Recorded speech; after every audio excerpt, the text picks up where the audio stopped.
The Time Machine. Chapter 1. The time traveler, for so it will be convenient to speak of him, was expounding a recondite matter to us. His gray eyes shone and twinkled, and his usually pale face was flushed and animated. The fire burned brightly, and the soft radiance of the incandescent lights in the lilies of silver caught the bubbles that flashed and passed in our glasses. Our chairs, being his patents, embraced and caressed us rather than submitted to be sat upon, and there was that luxurious after-dinner atmosphere when thought roams gracefully free of the trammels of precision. And he put it to us in this way, marking the points with a lean forefinger, as we sat and lazily admired his earnestness over his new paradox, as we thought it, and his fecundity. "You must follow me carefully. I shall have to controvert one or two ideas that are almost universally accepted. The geometry, for instance, they taught you at school is founded on a misconception." "Is not that a rather large thing to expect us to begin upon?" said Philby, an argumentative person with red hair. "I do not mean to ask you to accept anything without reasonable ground for it.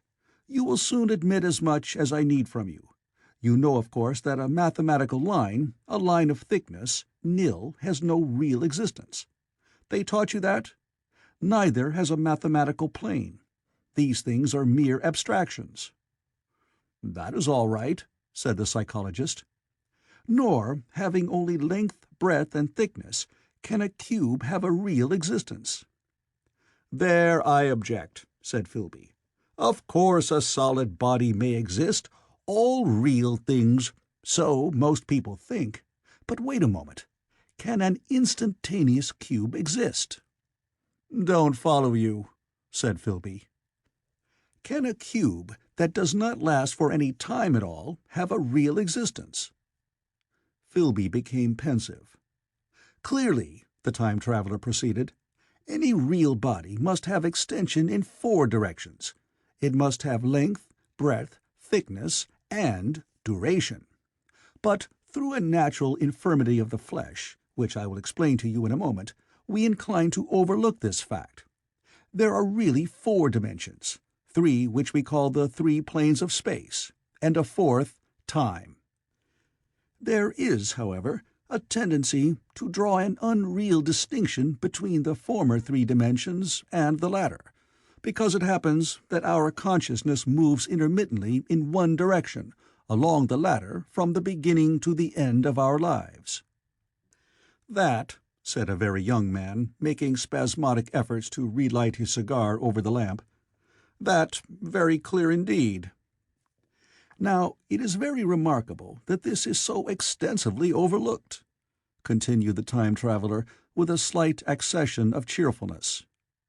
"Really, this is what is meant by the 4th dimension, though some people who talk about the 4th dimension do not know they mean it. It is only another way of looking at time. There is no difference between time and any of the 3 dimensions of space, except that our consciousness moves along it. But some foolish people have got hold of the wrong side of that idea. You have all heard what they have to say about this 4th dimension?" "I have not," said the provincial mayor. "It is simply this, that space, as our mathematicians have it, is spoken of as having 3 dimensions, which one may call length, breadth, and thickness, and is always definable by reference to 3 planes, each at right angles to the others. But some philosophical people have been asking, why 3 dimensions particularly? Why not another direction at right angles to the other 3, and have even tried to construct a 4-dimension geometry. Professor Simon Newcomb was expounding this to the New York Mathematical Society only a month or so ago. You know how on a flat surface, which has only 2 dimensions, we can represent a figure of a 3-dimensional solid, and similarly they think that by models of 3 dimensions they could represent one of 4, if they could master the perspective of the thing. See?"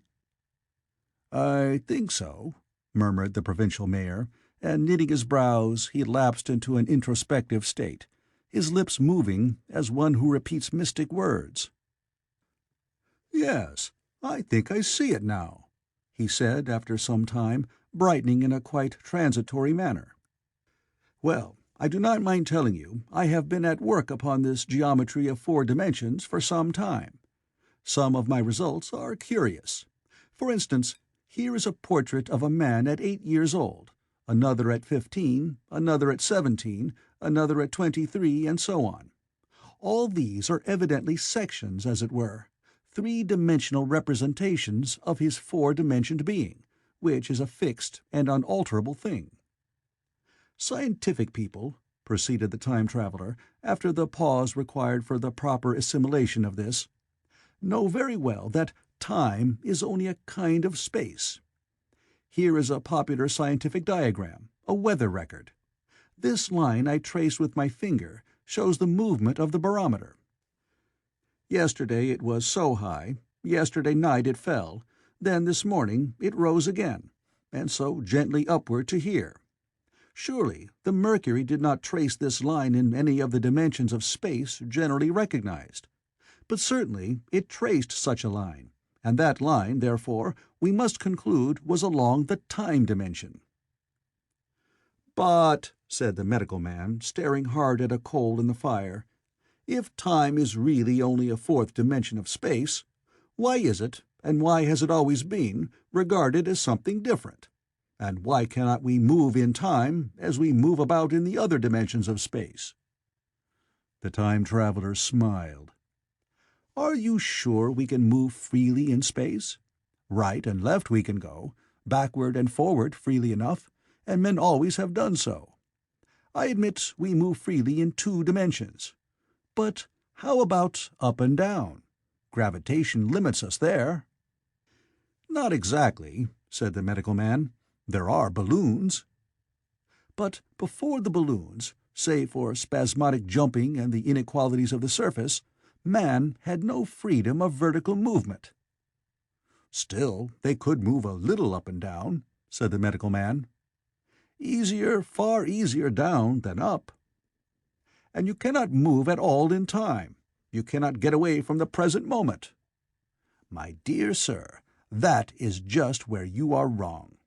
That is just where the whole world has gone wrong. We are always getting away from the present moment.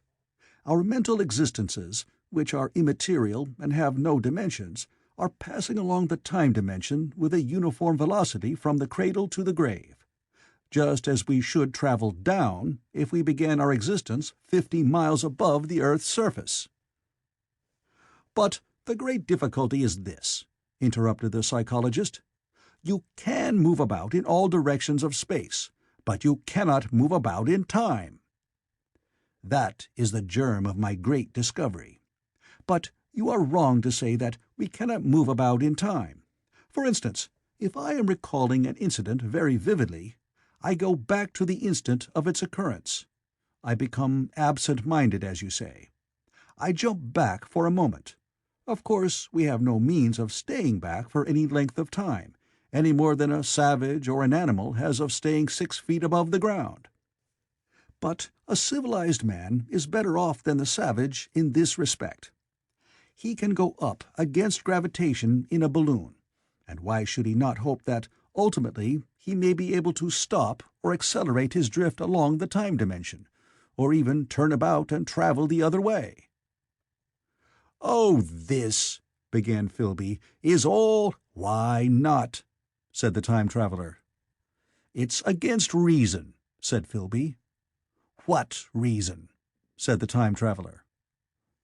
"You can show black is white by argument," said Philby, "but you will never convince me." "Possibly not," said the time-traveler. "But now you begin to see the object of my investigations into the geometry of 4 dimensions. Long ago I had a vague inkling of a machine—" "To travel through time!" exclaimed the very young man. "That shall travel indifferently in any direction of space and time, as the driver determines."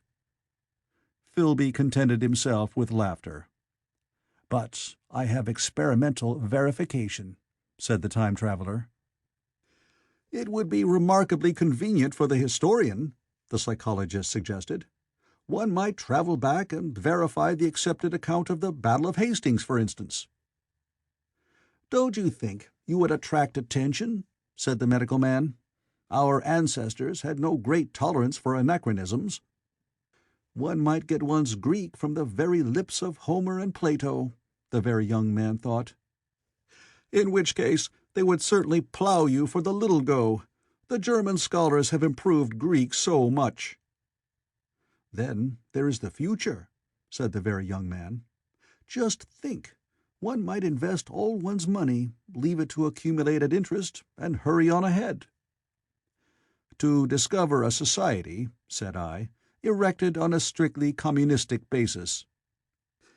"Of all the wild, extravagant theories," began the psychologist. "Yes, so it seemed to me, and so I never talked of it until—" "Experimental verification!" cried I. "You were going to verify that?" "The experiment!" cried Philby, who was getting brain-weary. "Let us see your experiment, anyhow," said the psychologist, "though it's all humbug, you know." The time-traveler smiled round at us. Then, still smiling faintly, and with his hands deep in his trousers pockets, he walked slowly out of the room, and we heard his slippers shuffling down the long passage to his laboratory. The psychologist looked at us. "I wonder what he's got." "Some sleight-of-hand trick or other," said the medical man, and Philby tried to tell us about a conjurer he had seen at Burslem. But before he had finished his preface, the time-traveler came back, and Philby's anecdote collapsed. The thing the time-traveler held in his hand was a glittering metallic framework, scarcely larger than a small clock, and very delicately made. There was ivory in it, and some transparent crystalline substance. And now I must be explicit, for this that follows, unless his explanation is to be accepted, is an absolutely unaccountable thing. He took one of the small octagonal tables that were scattered about the room, and set it in front of the fire, with 2 legs on the hearth-rug. On this table he placed the mechanism. Then he drew up a chair and sat down. The only other object on the table was a small shaded lamp, the bright light of which fell upon the model. There were also perhaps a dozen candles about, 2 in brass candlesticks upon the mantel, and several in sconces, so that the room was brilliantly illuminated. I sat in a low armchair nearest the fire, and I drew this forward so as to be almost between the time-traveler and the fireplace. Philby sat behind him, looking over his shoulder. The medical man and the provincial mayor watched him in profile from the right, the psychologist from the left. The very young man stood behind the psychologist. We were all on the alert. It appears incredible to me that any kind of trick, however subtly conceived and however adroitly done, could have been played upon us under these conditions. The time-traveler looked at us, and then at the mechanism. "Well?" said the psychologist. "This little affair," said the time-traveler, resting his elbows upon the table and pressing his hands together above the apparatus, "is only a model. It is my plan for a machine to travel through time. You will notice that it looks singularly askew, and that there is an odd twinkling appearance about this bar, as though it was in some way unreal." He pointed to the part with his finger. "Also, here is one little white lever, and here is another." The medical man got up out of his chair and peered into the thing. "It's beautifully made," he said. "It took 2 years to make," retorted the time-traveler. Then, when we had all imitated the action of the medical man, he said, "Now, I want you clearly to understand that this lever, being pressed over, sends the machine gliding into the future, and this other reverses the motion. This saddle represents the seat of a time-traveler. Presently, I am going to press the lever, and off the machine will go. It will vanish, pass into future time, and disappear. Have a good look at the thing. Look at the table, too, and satisfy yourselves there is no trickery. I don't want to waste this model and then be told I'm a quack." There was a minute's pause, perhaps. The psychologist seemed about to speak to me, but changed his mind. Then the time-traveler put forth his finger towards the lever. "No," he said suddenly. "Lend me your hand." And turning to the psychologist, he took that individual's hand in his own and told him to put out his forefinger. So that it was the psychologist himself who sent forth the model time machine on its interminable voyage. We all saw the lever turn. I am absolutely certain there was no trickery. There was a breath of wind, and the lamp flame jumped. One of the candles on the mantel was blown out, and the little machine suddenly swung round, became indistinct, was seen as a ghost for a second perhaps, as an eddy of faintly glittering brass and ivory, and it was gone, vanished. Save for the lamp, the table was bare. Everyone was silent for a minute. Then Philby said he was damned. The psychologist recovered from his stupor and suddenly looked under the table. At that the time-traveler laughed cheerfully. "Well?" he said, with a reminiscence of the psychologist. Then, getting up, he went to the tobacco jar on the mantel, and with his back to us began to fill his pipe. We stared at each other. "Look here," said the medical man. "Are you in earnest about this? Do you seriously believe that that machine has traveled into time?" "Certainly," said the time-traveler, stooping to light a spill at the fire. Then he turned, lighting his pipe, to look at the psychologist's face. The psychologist, to show that he was not unhinged, helped himself to a cigar and tried to light it uncut. "What is more, I have a big machine nearly finished in there." He indicated the laboratory. "And when that is put together, I mean to have a journey on my own account." "You mean to say that that machine has traveled into the future?" said Philby. "Into the future or the past. I don't for certain know which." After an interval, the psychologist had an inspiration. "It must have gone into the past, if it has gone anywhere," he said. "Why?" said the time-traveler. "Because I presume that it has not moved in space, and if it traveled into the future, it would still be here all this time, since it must have traveled through this time." "But," I said, "if it traveled into the past, it would have been visible when we came first into this room, and last Thursday, when we were here, and the Thursday before that, and so forth." "Serious objections," remarked the provincial mayor, with an air of impartiality, turning towards the time-traveler. "Not a bit," said the time-traveler, and to the psychologist, "You think you can explain that. It's presentation below the threshold, you know, diluted presentation." "Of course," said the psychologist, and reassured us. "That's a simple point of psychology. I should have thought of it. It's plain enough and helps the paradox delightfully. We cannot see it, nor can we appreciate this machine any more than we can the spoke of a wheel spinning, or a bullet flying through the air. If it is traveling through time 50 times or 100 times faster than we are, if it gets through a minute while we get through a second, the impression it creates will, of course, be only 1/50th or 1/100th of what it would make if it were not traveling in time. That's plain enough." He passed his hand through the space in which the machine had been. "You see?" he said, laughing.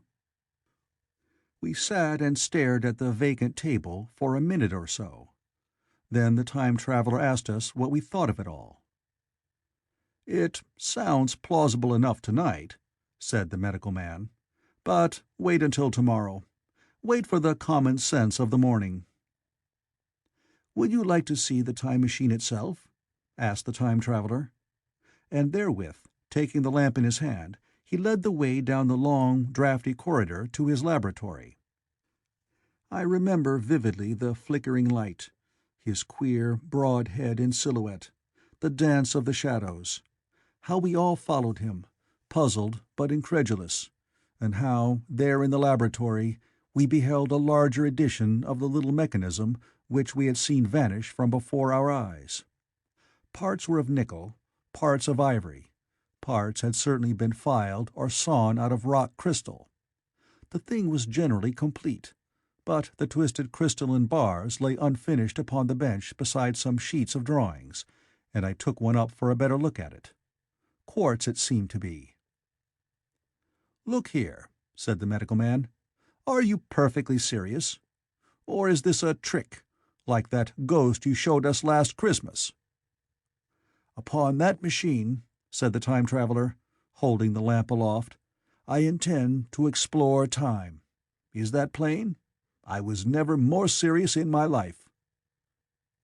None of us quite knew how to take it. I caught Philby's eye over the shoulder of the medical man, and he winked at me solemnly. End of Chapter 1.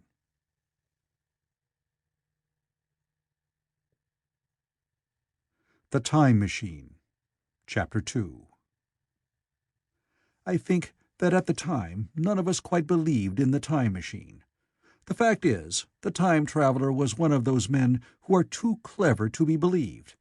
You never felt that you saw all round him. You always suspected some subtle reserve, some ingenuity in ambush, behind his lucid frankness.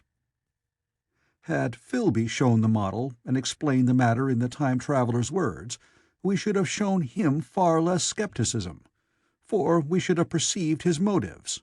A pork butcher could understand Philby, but the time traveler had more than a touch of whim among his elements, and we distrusted him. Things that would have made the frame of a less clever man seemed tricks in his hands. It is a mistake to do things too easily. The serious people who took him seriously never felt quite sure of his deportment.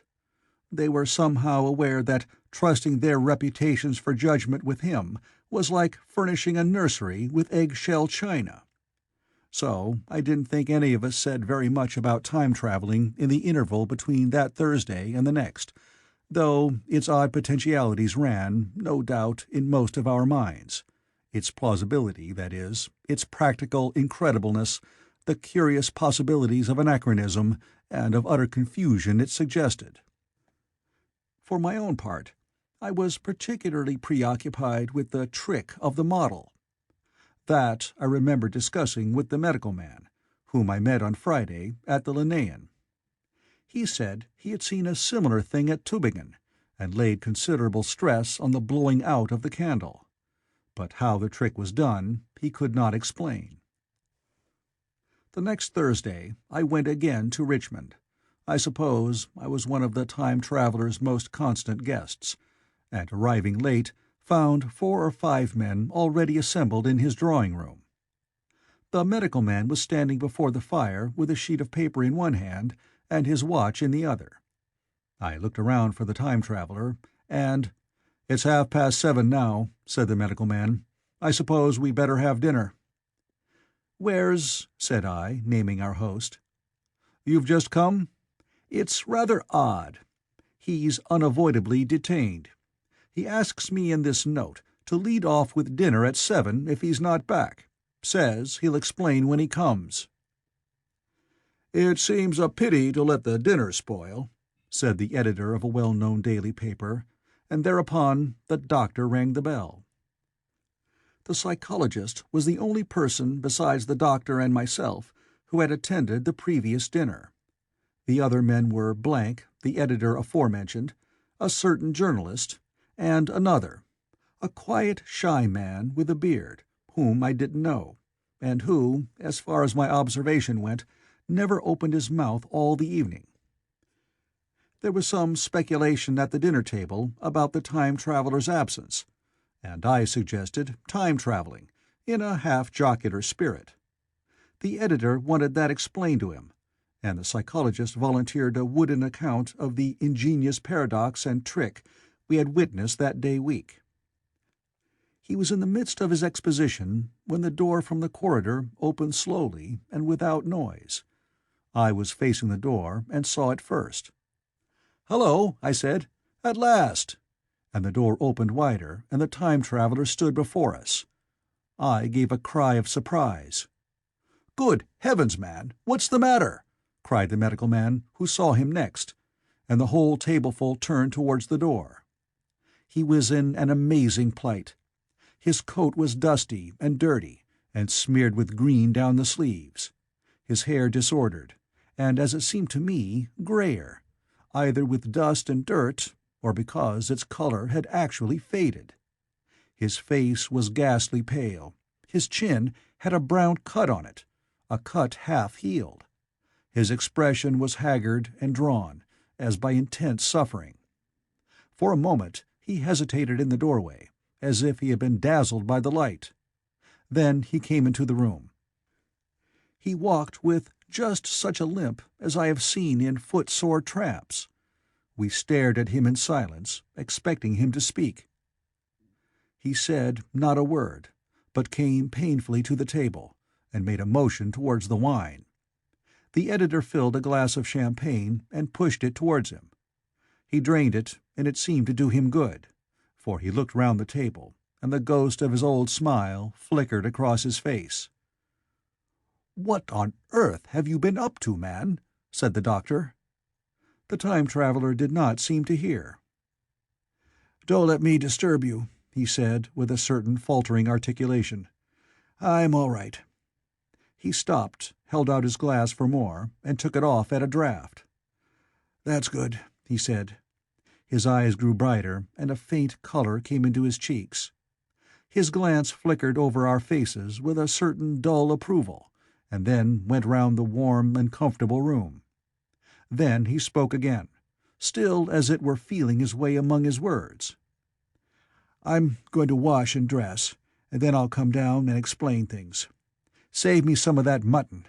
I'm starving for a bit of meat." He looked across at the editor, who was a rare visitor, and hoped he was all right. The editor began a question. "Tell you presently," said the time-traveler. "Funny, I'll be right in a minute." He put down his glass and walked towards the staircase door. Again I remarked his lameness, and the soft padding sound of his footfall, and standing up in my place, I saw his feet as he went out. He had nothing on them but a pair of tattered, blood-stained socks. Then the door closed upon him.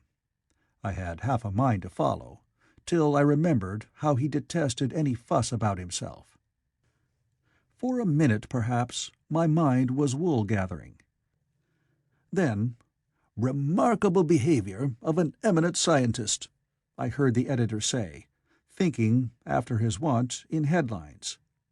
And this brought my attention back to the bright dinner table. "What's the game?" said the journalist. "Has he been doing the amateur cadger? I don't follow." I met the eye of the psychologist and read my own interpretation in his face. I thought of the time-traveler limping painfully upstairs. I don't think anyone else had noticed his lameness. The first to recover completely from this surprise was the medical man, who rang the bell. The time-traveler hated to have servants waiting at dinner, for a hot plate. At that, the editor turned to his knife and fork with a grunt, and the silent man followed suit. The dinner was resumed. Conversation was exclamatory for a little while, with gaps of wonderment. And then the editor got fervent in his curiosity. "Does our friend eke out his modest income with a crossing, or has he his Nebuchadnezzar phases?" he inquired. "I feel assured it's this business of the time machine," I said, and took up the psychologist's account of our previous meeting. The new guests were frankly incredulous. The editor raised objections.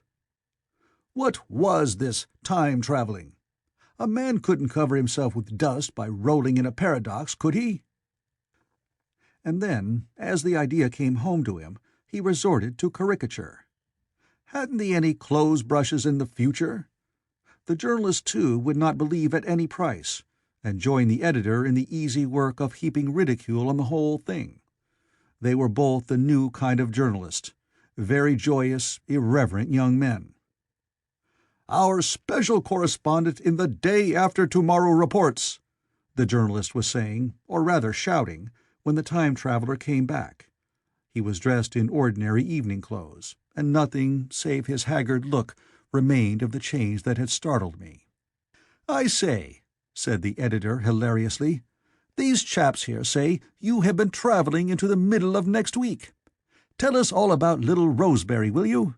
What will you take for the lot?" The time traveler came to the place reserved for him without a word. He smiled quietly in his old way. "Where's my mutton?" he said. "What a treat it is to stick a fork into meat again." "Story!" cried the editor. "Story be damned," said the time traveler. "I want something to eat. I won't say a word until I get some peptone into my arteries. Thanks, and the salt." "One word," said I. "Have you been time-traveling?" "Yes," said the time traveler, with his mouth full, nodding his head. "I'd give a shilling a line for a verbatim note," said the editor. The time traveler pushed his glass towards the silent man and rang it with his fingernail, at which the silent man, who had been staring at his face, started convulsively, and poured him wine. The rest of the dinner was uncomfortable. For my own part, sudden questions kept rising to my lips, and I dare say it was the same with the others. The journalist tried to relieve the tension by telling anecdotes of Hetty Potter. The time traveler devoted his attention to his dinner, and displayed the appetite of a tramp. The medical man smoked a cigarette, and watched the time traveler through his eyelashes. The silent man seemed even more clumsy than usual, and drank champagne with regularity and determination out of sheer nervousness. At last the time traveler pushed his plate away and looked round us. "I suppose I must apologize," he said. "I was simply starving. I've had a most amazing time." He reached out his hand for a cigar and cut the end. "But come into the smoking room. It's too long a story to tell over greasy plates." And ringing the bell in passing, he led the way into the adjoining room. "You have told Blank and Dash and Chose about the machine?" he said to me, leaning back in his easy-chair and naming the 3 new guests. "But the thing's a mere paradox," said the editor. "I can't argue tonight. I don't mind telling you the story, but I can't argue. I will," he went on, "tell you the story of what has happened to me, if you like, but you must refrain from interruptions. I want to tell it, badly. Most of it will sound like lying. So be it.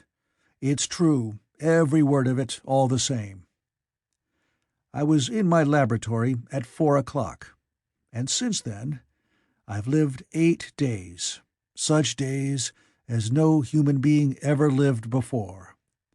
I'm nearly worn out, but I shan't sleep till I've told this thing over to you. Then I shall go to bed. But no interruptions. Is it agreed?" "Agreed," said the editor, and the rest of us echoed, "Agreed." And with that, the time traveler began his story as I've set it forth.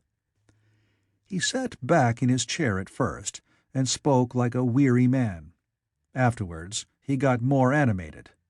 In writing it down, I feel with only too much keenness the inadequacy of pen and ink, and above all my own inadequacy to express its quality. You read, I will suppose, attentively enough, but you cannot see the speaker's white, sincere face in the bright circle of the little lamp, nor hear the intonation of his voice. You cannot know how his expression followed the turns of his story.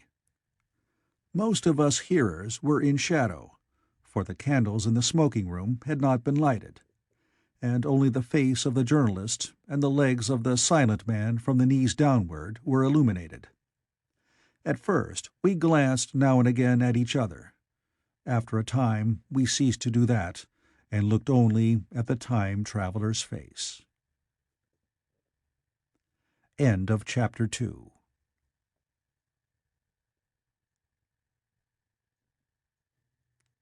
The Time Machine, Chapter 3.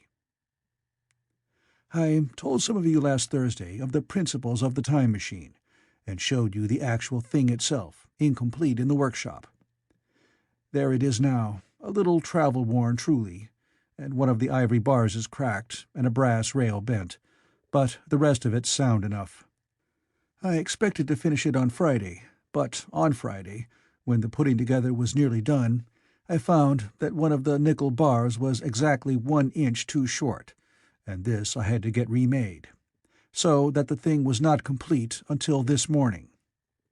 It was at 10 o'clock today that the first of all time machines began its career. I gave it a last tap, tried all the screws again, put one more drop of oil on the quartz rod, and sat myself in the saddle. I suppose a suicide who holds a pistol to his skull feels much the same wonder at what will come next as I felt then. I took the starting lever in one hand and the stopping one in the other, pressed the first, and almost immediately the second. I seemed to reel. I felt a nightmare sensation of falling, and looking around, I saw the laboratory exactly as before. Had anything happened? For a moment, I suspected that my intellect had tricked me. Then I noted the clock. A moment before, as it seemed, it had stood at a minute or so past 10. Now it was nearly 3:30. I drew a breath, set my teeth, gripped the starting lever with both hands, and went off with a thud. The laboratory got hazy and went dark. Mrs. Watchett came in and walked, apparently without seeing me, towards the garden door. I suppose it took her a minute or so to traverse the place, but to me she seemed to shoot across the room like a rocket. I pressed the lever over to its extreme position. The night came like the turning out of a lamp, and in another moment came tomorrow. The laboratory grew faint and hazy, then fainter and even fainter. Tomorrow night came black, then day again, night again, day again, faster and faster still. An eddying murmur filled my ears, and a strange, dumb confusedness descended on my mind. I am afraid I cannot convey the peculiar sensations of time-traveling. They are excessively unpleasant. There is a feeling exactly like that one has upon a switchback, of a helpless, headlong motion. I felt the same horrible anticipation, too, of an imminent smash.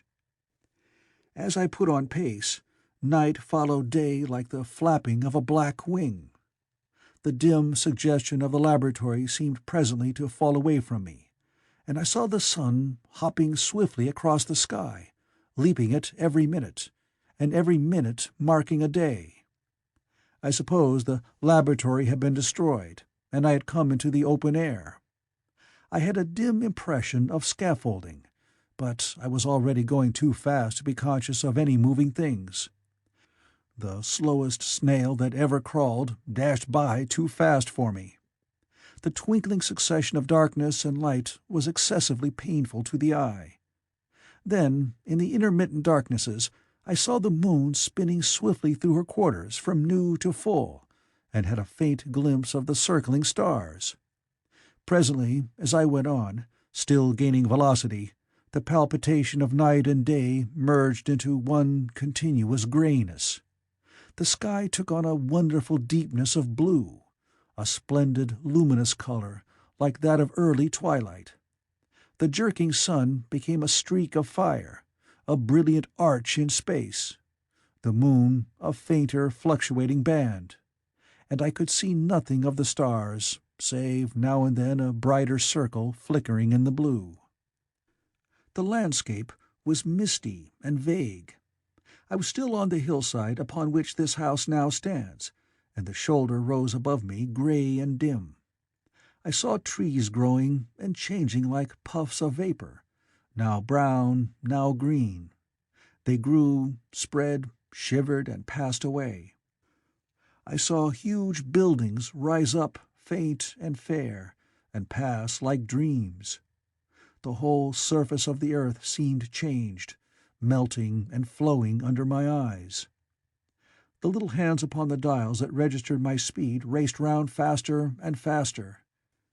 Presently I noted that the sun-belt swayed up and down, from solstice to solstice, in a minute or less, and that consequently my pace was over a year a minute, and minute by minute the white snow flashed across the world and vanished, and was followed by the bright, brief green of spring.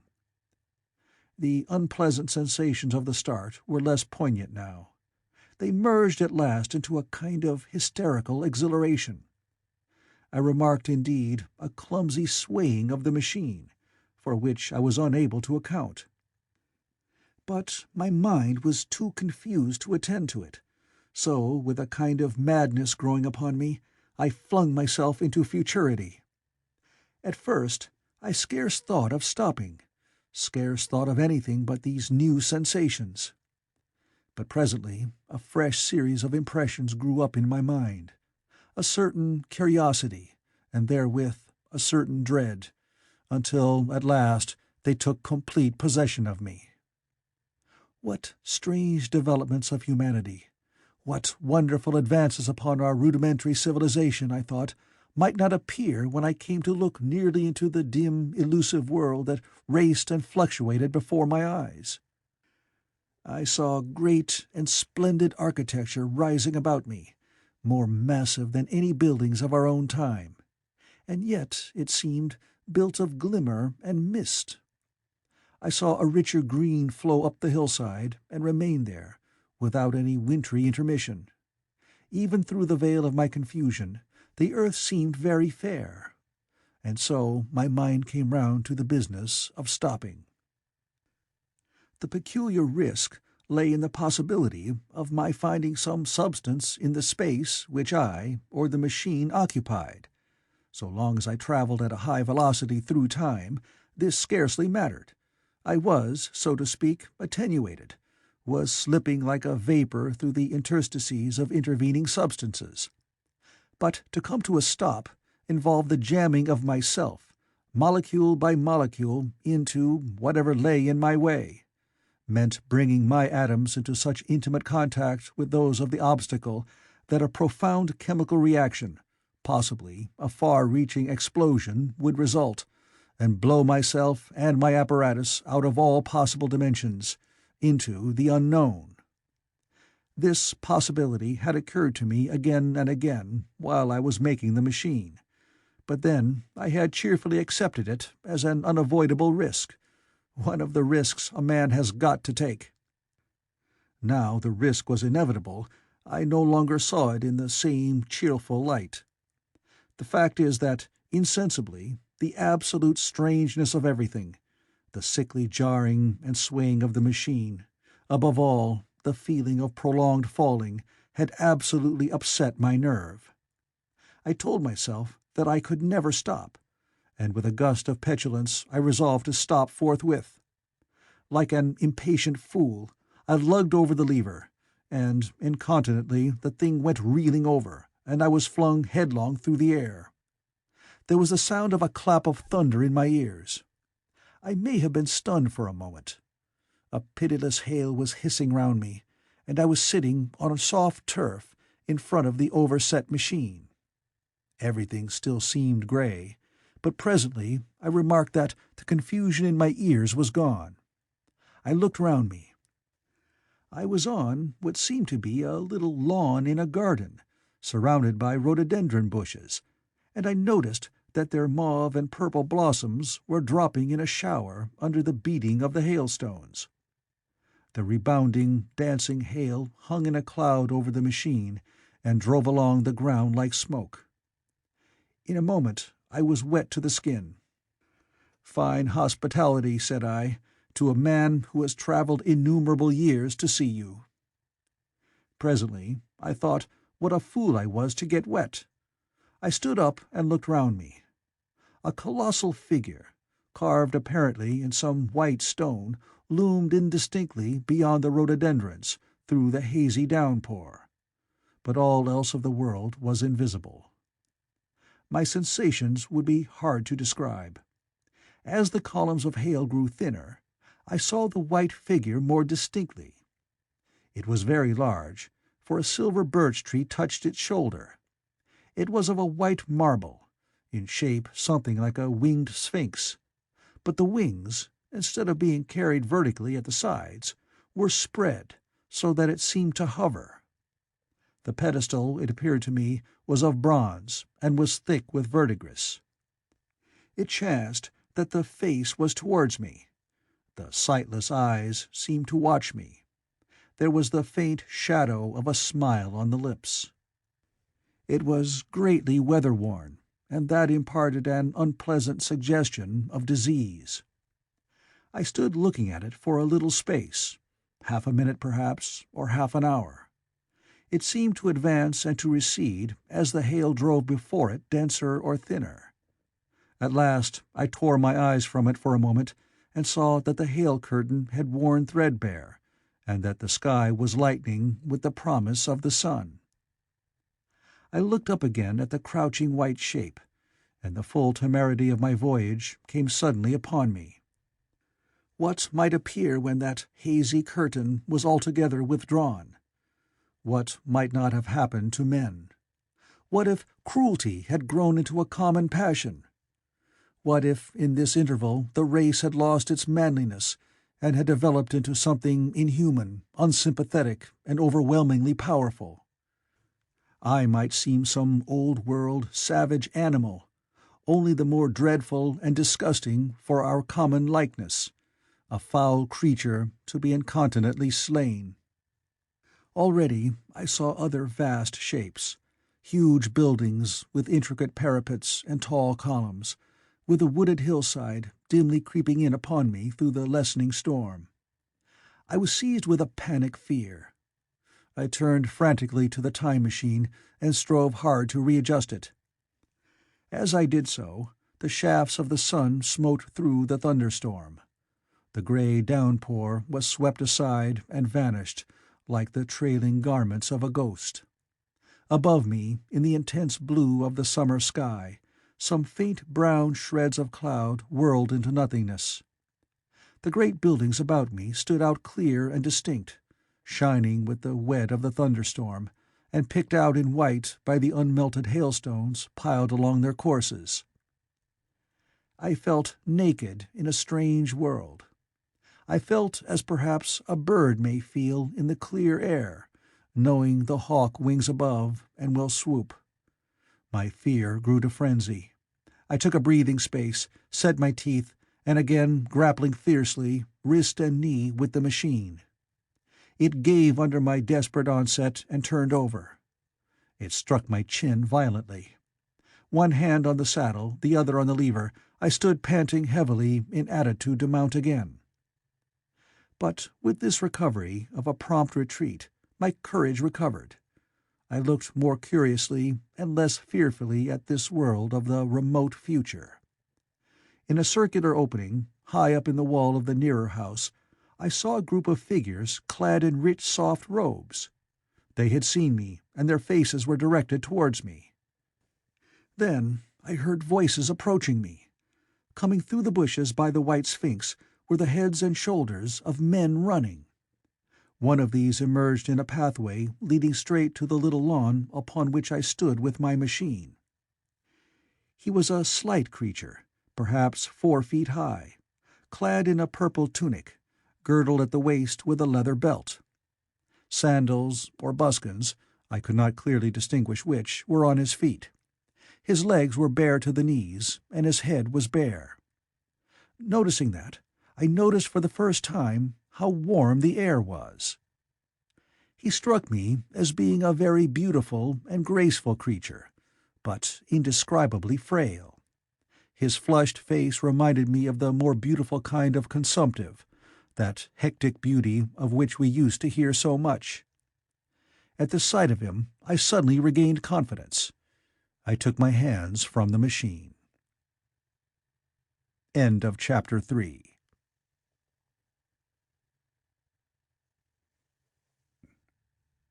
The Time Machine. Chapter 4.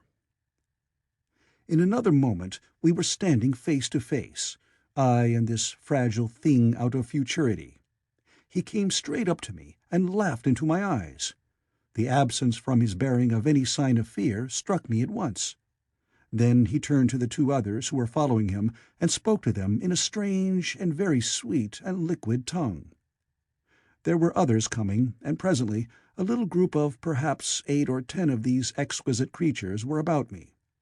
One of them addressed me. It came into my head, oddly enough, that my voice was too harsh and deep for them. So I shook my head, and pointing to my ears, shook it again.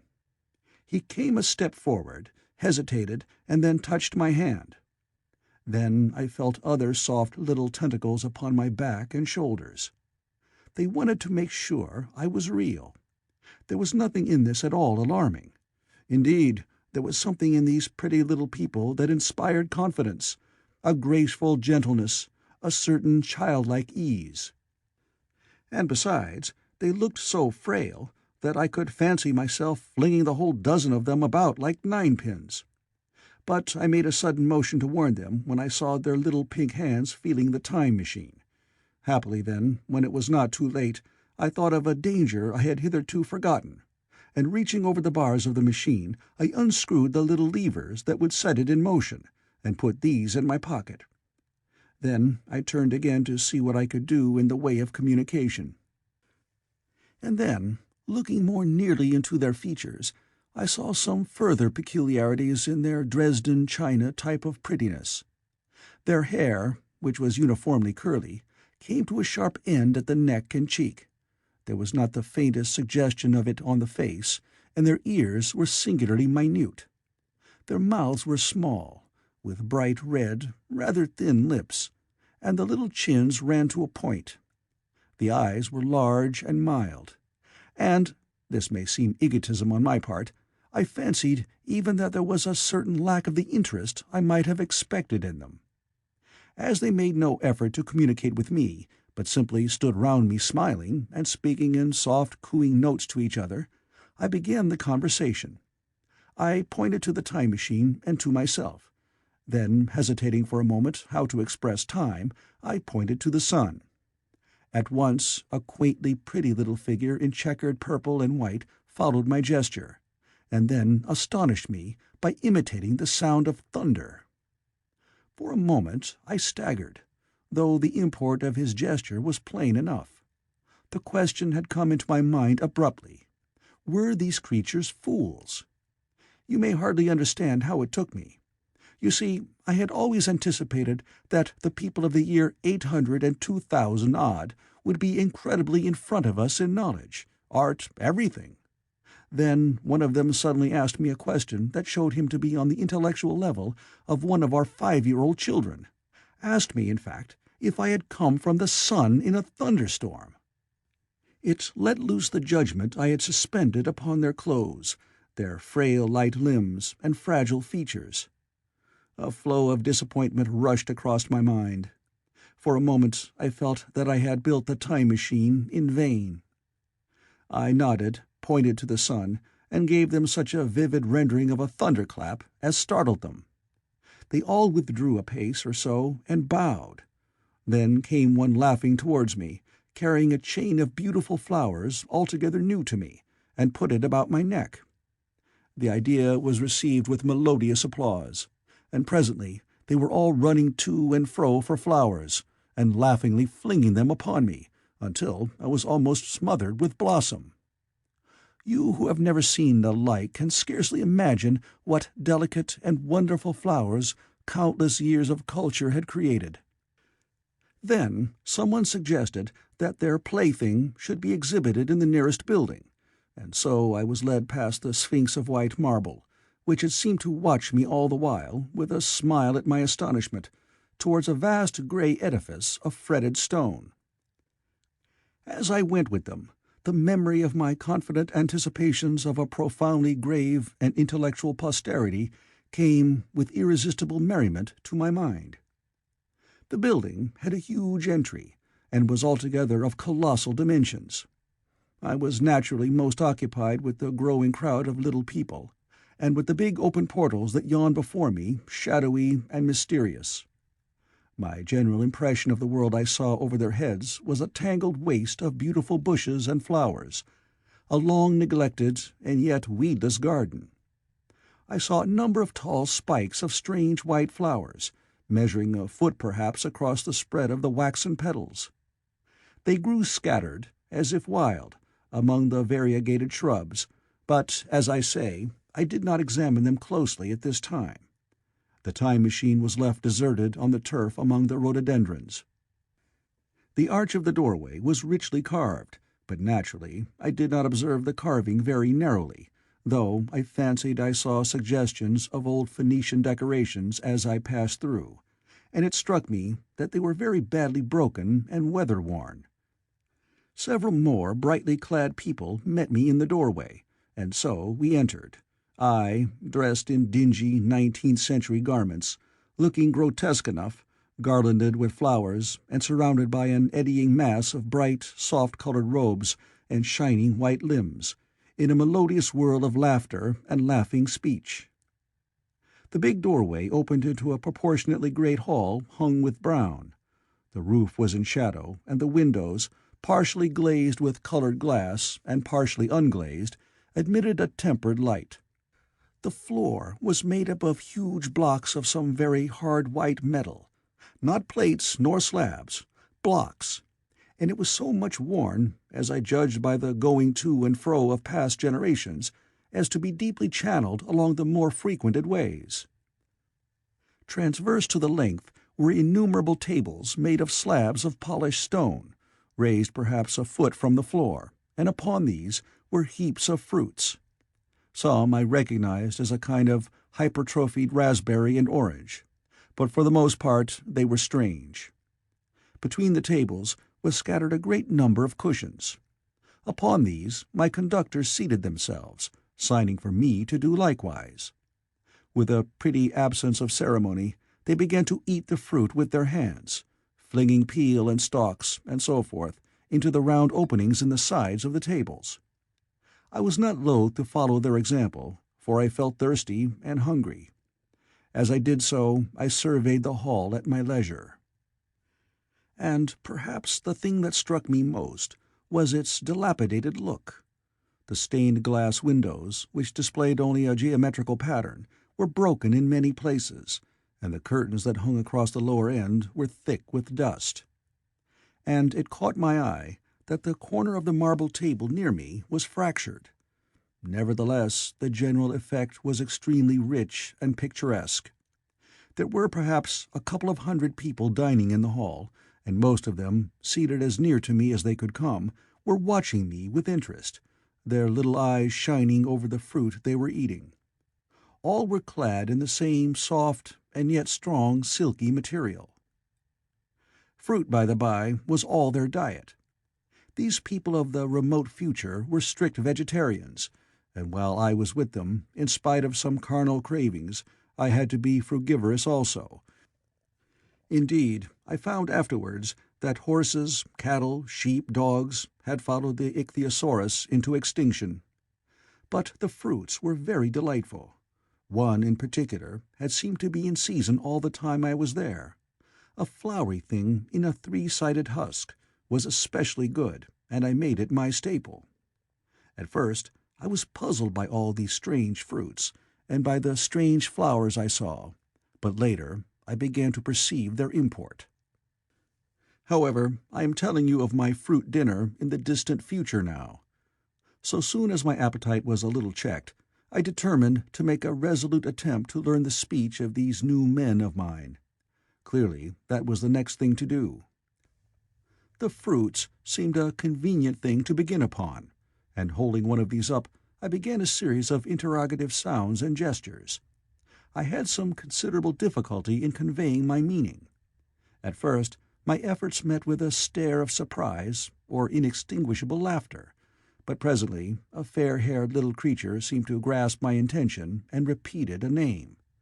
They had to chatter and explain the business at great length to each other, and my first attempts to make the exquisite little sounds of their language caused an immense amount of amusement.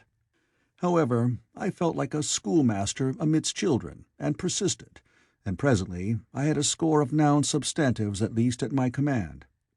And then I got to demonstrate pronouns, and even the verb to eat. But it was slow work, and the little people soon tired and wanted to get away from my interrogations, so I determined, rather of necessity, to let them give their lessons in little doses when they felt inclined.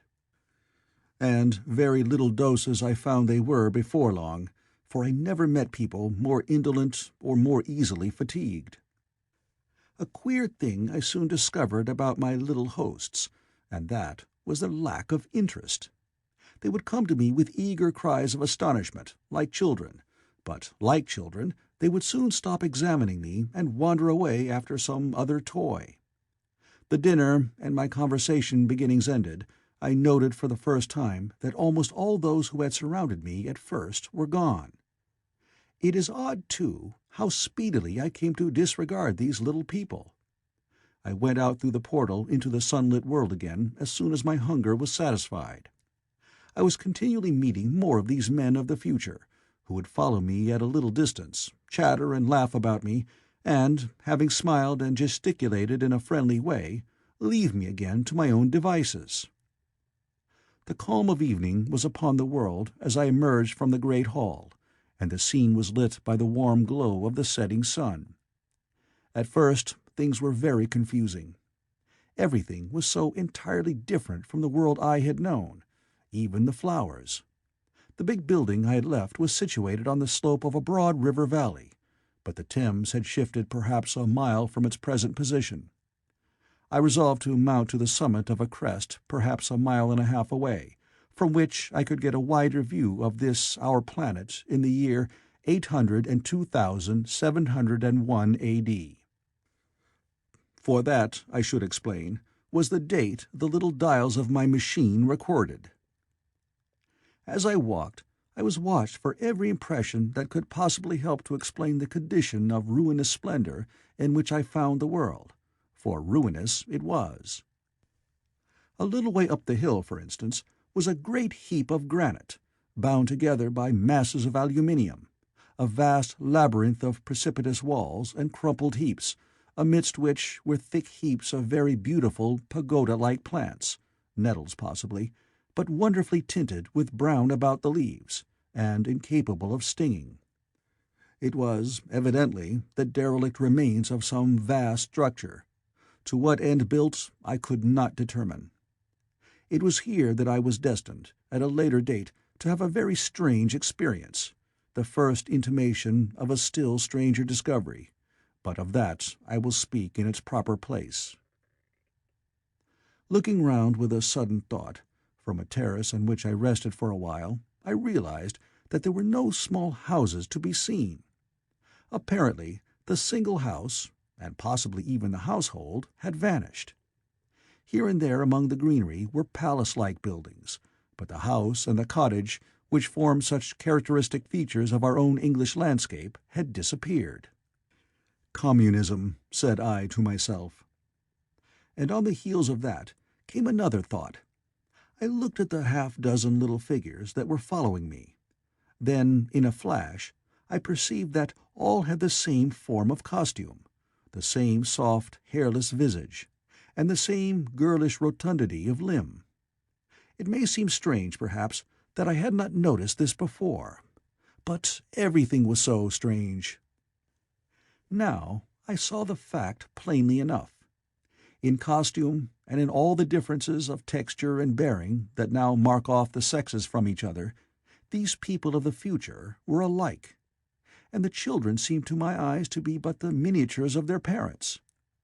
I judged, then, that the children of that time were extremely precocious, physically at least, and I found afterwards abundant verification of my opinion. Seeing the ease and security in which these people were living, I felt that this close resemblance of the sexes was, after all, what one would expect, for the strength of a man and the softness of a woman, the institution of the family, and the differentiation of occupations are mere militant necessities of an age of physical force. Where population is balanced and abundant, much childbearing becomes an evil rather than a blessing to the state. Where violence comes but rarely and offspring are secure, there is less necessity, indeed there is no necessity, for an efficient family, and the specialization of the sexes with reference to their children's needs disappears. We see some beginnings of this even in our own time, and in this future age it was complete. This, I must remind you, was my speculation at the time. Later, I was to appreciate how far it fell short of the reality. While I was musing upon these things, my attention was attracted by a pretty little structure, like a well under a cupola. I thought in a transitory way of the oddness of wells still existing, and then resumed the thread of my speculations. There were no large buildings towards the top of the hill, and as my walking powers were evidently miraculous, I was presently left alone for the first time. With a strange sense of freedom and adventure, I pushed on up to the crest. There I found a seat of some yellow metal that I did not recognize, corroded in places with a kind of pinkish rust, and half smothered in soft moss. The armrests cast and filed into the resemblance of griffins' heads. I sat down on it, and I surveyed the broad view of our old world under the sunset of that long day. It was as sweet and fair a view as I have ever seen. The sun had already gone below the horizon, and the west was flaming gold, touched with some horizontal bars of purple and crimson. Below was the valley of the Thames, in which the river lay like a band of burnished steel. I have already spoken of the great palaces dotted about among the variegated greenery, some in ruins and some still occupied. Here and there rose a white or silvery figure in the waste garden of the earth. Here and there came the sharp vertical line of some cupola or obelisk. There were no hedges, no signs of proprietary rights, no evidences of agriculture. The whole earth had become a garden. So watching, I began to put my interpretation upon the things I had seen, and as it shaped itself to me that evening, my interpretation was something in this way. Afterwards, I found I had got only a half-truth, or only a glimpse of one facet of the truth. It seemed to me that I had happened upon humanity upon the wane. The ruddy sunset set me thinking of the sunset of mankind. For the first time, I began to realize an odd consequence of the social effort in which we are at present engaged. And yet, come to think, it is a logical consequence enough. Strength is the outcome of need. Security sets a premium on feebleness. The work of ameliorating the conditions of life, the true civilizing process that makes life more and more secure, had gone steadily on to a climax. One triumph of a united humanity over nature had followed another. Things that are now mere dreams had become projects deliberately put in hand and carried forward. And the harvest was what I saw. After all, the sanitation and the agriculture of today are still in the rudimentary stage. The science of our time has attacked but a little department of the field of human disease, but even so it spreads its operations very steadily and persistently.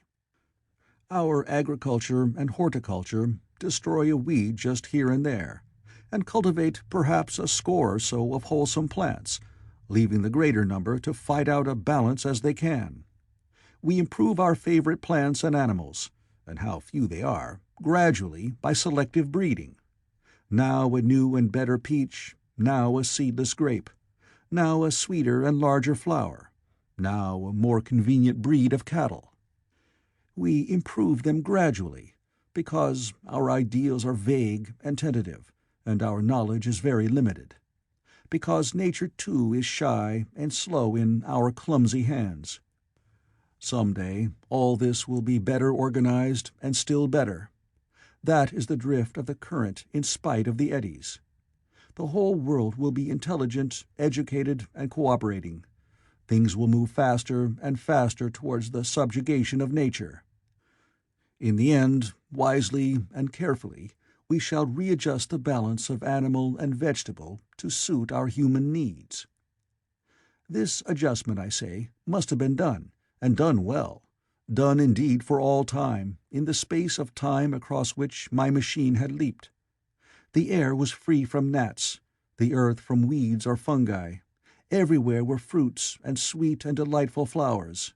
Brilliant butterflies flew hither and thither. The ideal of preventive medicine was attained. Diseases had been stamped out. I saw no evidence of any contagious diseases during all my stay.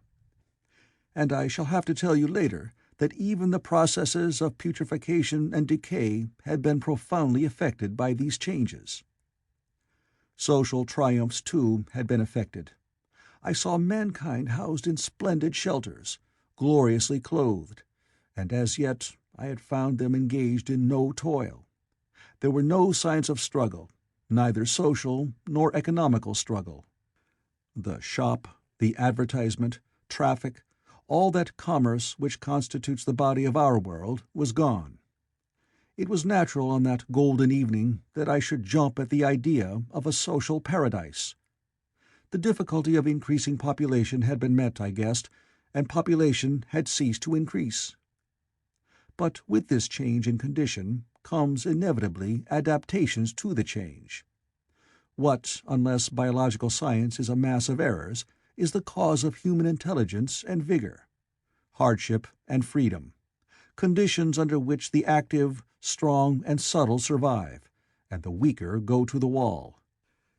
Conditions that put a premium upon the loyal alliance of capable men, upon self-restraint, patience, and decision. And the institution of the family, and the emotions that arise therein, the fierce jealousy, the tenderness for offspring, parental self-devotion, all found their justification and support in the imminent dangers of the young. Now, where are these imminent dangers? There is a sentiment arising, and it will grow, against connubial jealousy, against fierce maternity, against passion of all sorts. Unnecessary things now, and things that make us uncomfortable, savage survivals, discords in a refined and pleasant life.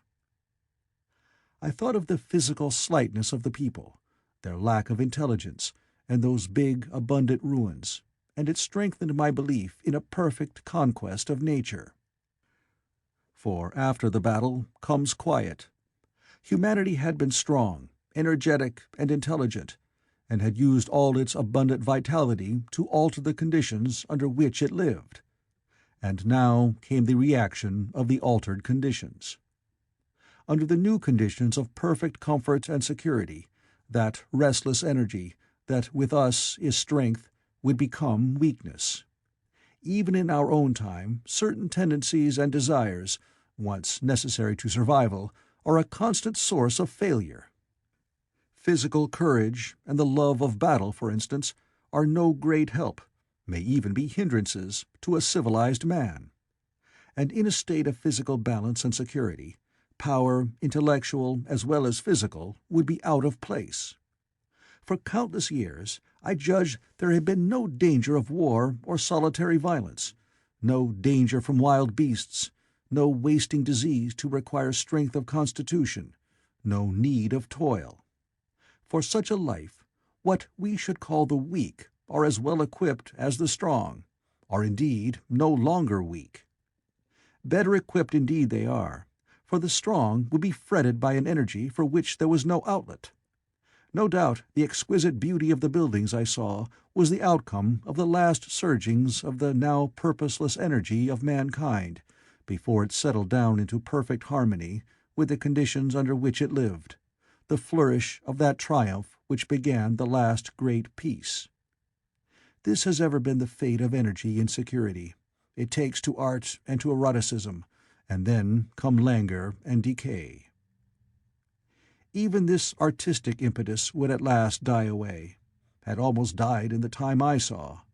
To adorn themselves with flowers, to dance, to sing in the sunlight, so much was left of the artistic spirit, and no more. Even that would fade in the end into a contented inactivity. We are kept keen on the grindstone of pain and necessity, and it seemed to me that here was that hateful grindstone broken at last. As I stood there in the gathering dark, I thought that in this simple explanation I had mastered the problem of the world, mastered the whole secret of these delicious people. Possibly the checks they had devised for the increase of population had succeeded too well, and their numbers had rather diminished than kept stationary. That would account for the abandoned ruins. Very simple was my explanation, and plausible enough, as most wrong theories are. End of Chapter 4.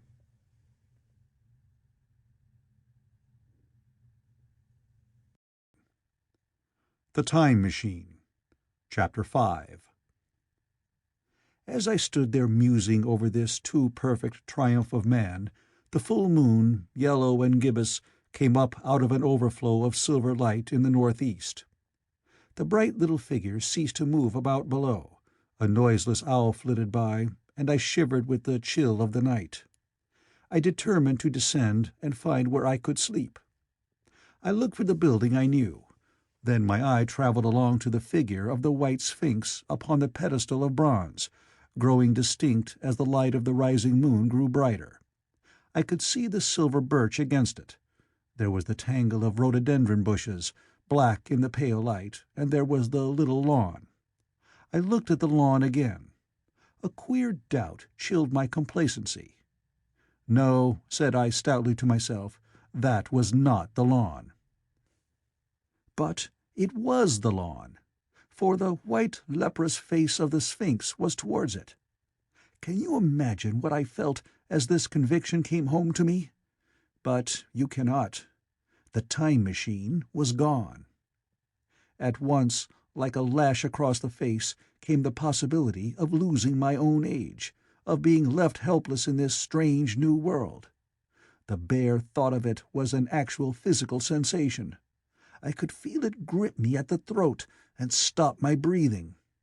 In another moment I was in a passion of fear and running with great leaping strides down the slope. Once I fell headlong and cut my face. I lost no time in stanching the blood, but jumped up and ran on, with a warm trickle down my cheek and chin. All the time I ran, I was saying to myself, "They have moved it a little, pushed it under the bushes, out of the way." Nevertheless, I ran with all my might.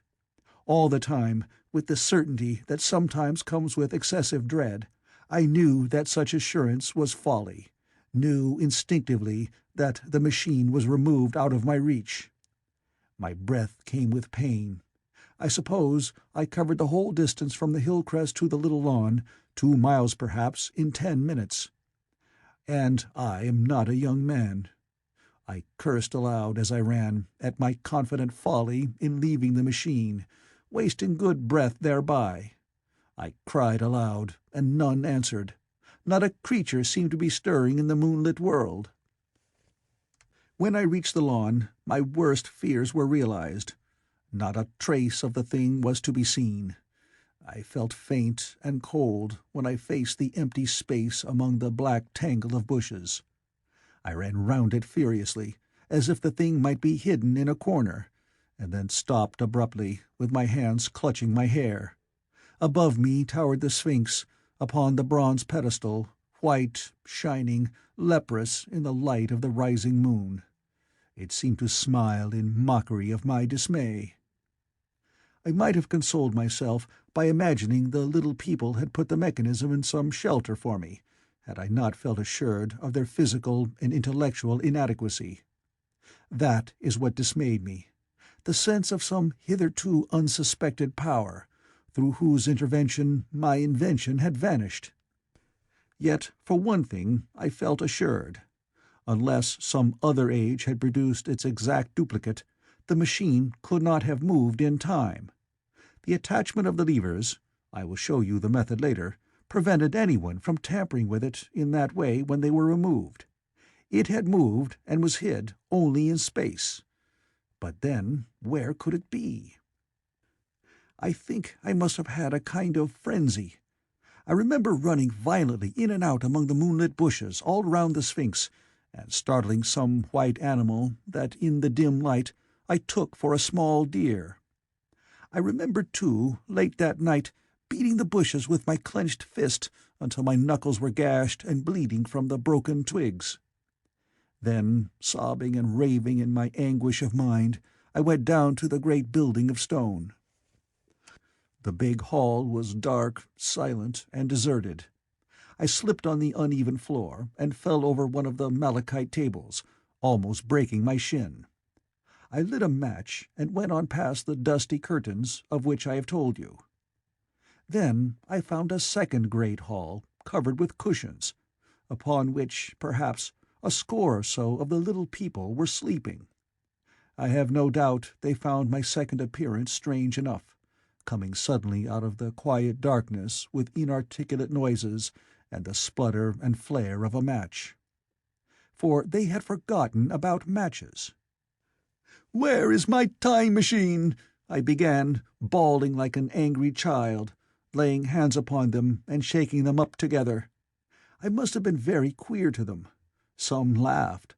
Most of them looked sorely frightened.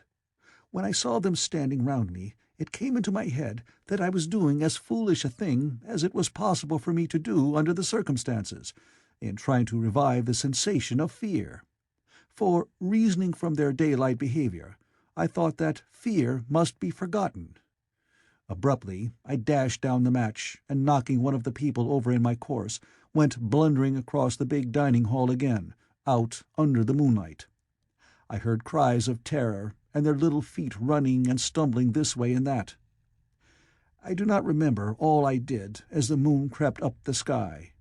I suppose it was the unexpected nature of my loss that maddened me. I felt hopelessly cut off from my own kind, a strange animal in an unknown world. I must have raved to and fro, screaming and crying upon God and fate. I have a memory of horrible fatigue, as the long night of despair wore away, of looking in this impossible place and that, of groping among moonlit ruins and touching strange creatures in the black shadows, at last of lying on the ground near the Sphinx and weeping with absolute wretchedness. I had nothing left but misery. Then I slept, and when I woke again it was full day, and a couple of sparrows were hopping round me on the turf within reach of my arm. I sat up in the freshness of the morning, trying to remember how I had got there, and why I had such a profound sense of desertion and despair. Then things came clear in my mind. With the plain, reasonable daylight, I could look my circumstances fairly in the face. I saw the wild folly of my frenzy overnight, and I could reason with myself. Suppose the worst, I said. Suppose the machine altogether lost, perhaps destroyed. It behooves me to be calm and patient, to learn the way of the people, to get a clear idea of the method of my loss, and the means of getting materials and tools, so that in the end, perhaps, I may make another. That would be my only hope, perhaps, but better than despair. And, after all, it was a beautiful and curious world. But probably the machine had only been taken away. Still, I must be calm and patient, find its hiding place, and recover it by force or cunning. And with that, I scrambled to my feet and looked about me, wondering where I could bathe. I felt weary, stiff, and travel-soiled. The freshness of the morning made me desire an equal freshness. I had exhausted my emotion. Indeed, as I went about my business, I found myself wondering at my intense excitement overnight. I made a careful examination of the ground about the little lawn. I wasted some time in futile questionings, conveyed, as well as I was able, to such of the little people as came by. They all failed to understand my gestures. Some were simply stolid, some thought it was a jest and laughed at me. I had the hardest task in the world to keep my hands off their pretty, laughing faces.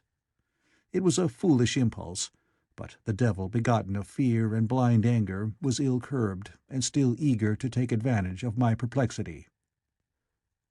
The turf gave better counsel. I found a groove ripped in it, about midway between the pedestal of the Sphinx and the marks of my feet, where, on arrival, I had struggled with the overturned machine. There were other signs of removal about, with queer, narrow footprints, like those I could imagine made by a sloth. This directed my closer attention to the pedestal. It was, as I think I have said, of bronze. It was not a mere block, but highly decorated with deep-framed panels on either side. I went and rapped at these. The pedestal was hollow. Examining the panels with care, I found them discontinuous with the frames. There were no handles or keyholes, but possibly the panels, if they were doors, as I supposed, opened from within. One thing was clear enough to my mind. It took no very great mental effort to infer that my time machine was inside that pedestal. But how it got there was a different problem. I saw the heads of two orange-clad people coming through the bushes and under some blossom-covered apple trees towards me. I turned smiling to them and beckoned them to me. They came, and then, pointing to the bronze pedestal, I tried to intimate my wish to open it. But at my first gesture towards this, they behaved very oddly. I don't know how to convey their expression to you. Suppose you were to use a grossly improper gesture to a delicate-minded woman. It is how she would look. They went off as if they had received the last possible insult. I tried a sweet-looking little chap in white next, with exactly the same result. Somehow his manner made me feel ashamed of myself. But, as you know, I wanted the time machine, and I tried him once more. As he turned off, like the others, my temper got the better of me. In 3 strides I was after him, had him by the loose part of his robe round the neck, and began dragging him towards the Sphinx. Then I saw the horror and repugnance of his face, and all of a sudden I let him go. But I was not beaten yet. I banged with my fist at the bronze panels. I thought I heard something stir inside. To be explicit, I thought I heard a sound like a chuckle, but I must have been mistaken. Then I got a big pebble from the river, and came and hammered till I had flattened a coil in the decorations, and the verdigris came off in powdery flakes. The delicate little people must have heard me hammering in gusty outbreaks a mile away on either hand, but nothing came of it.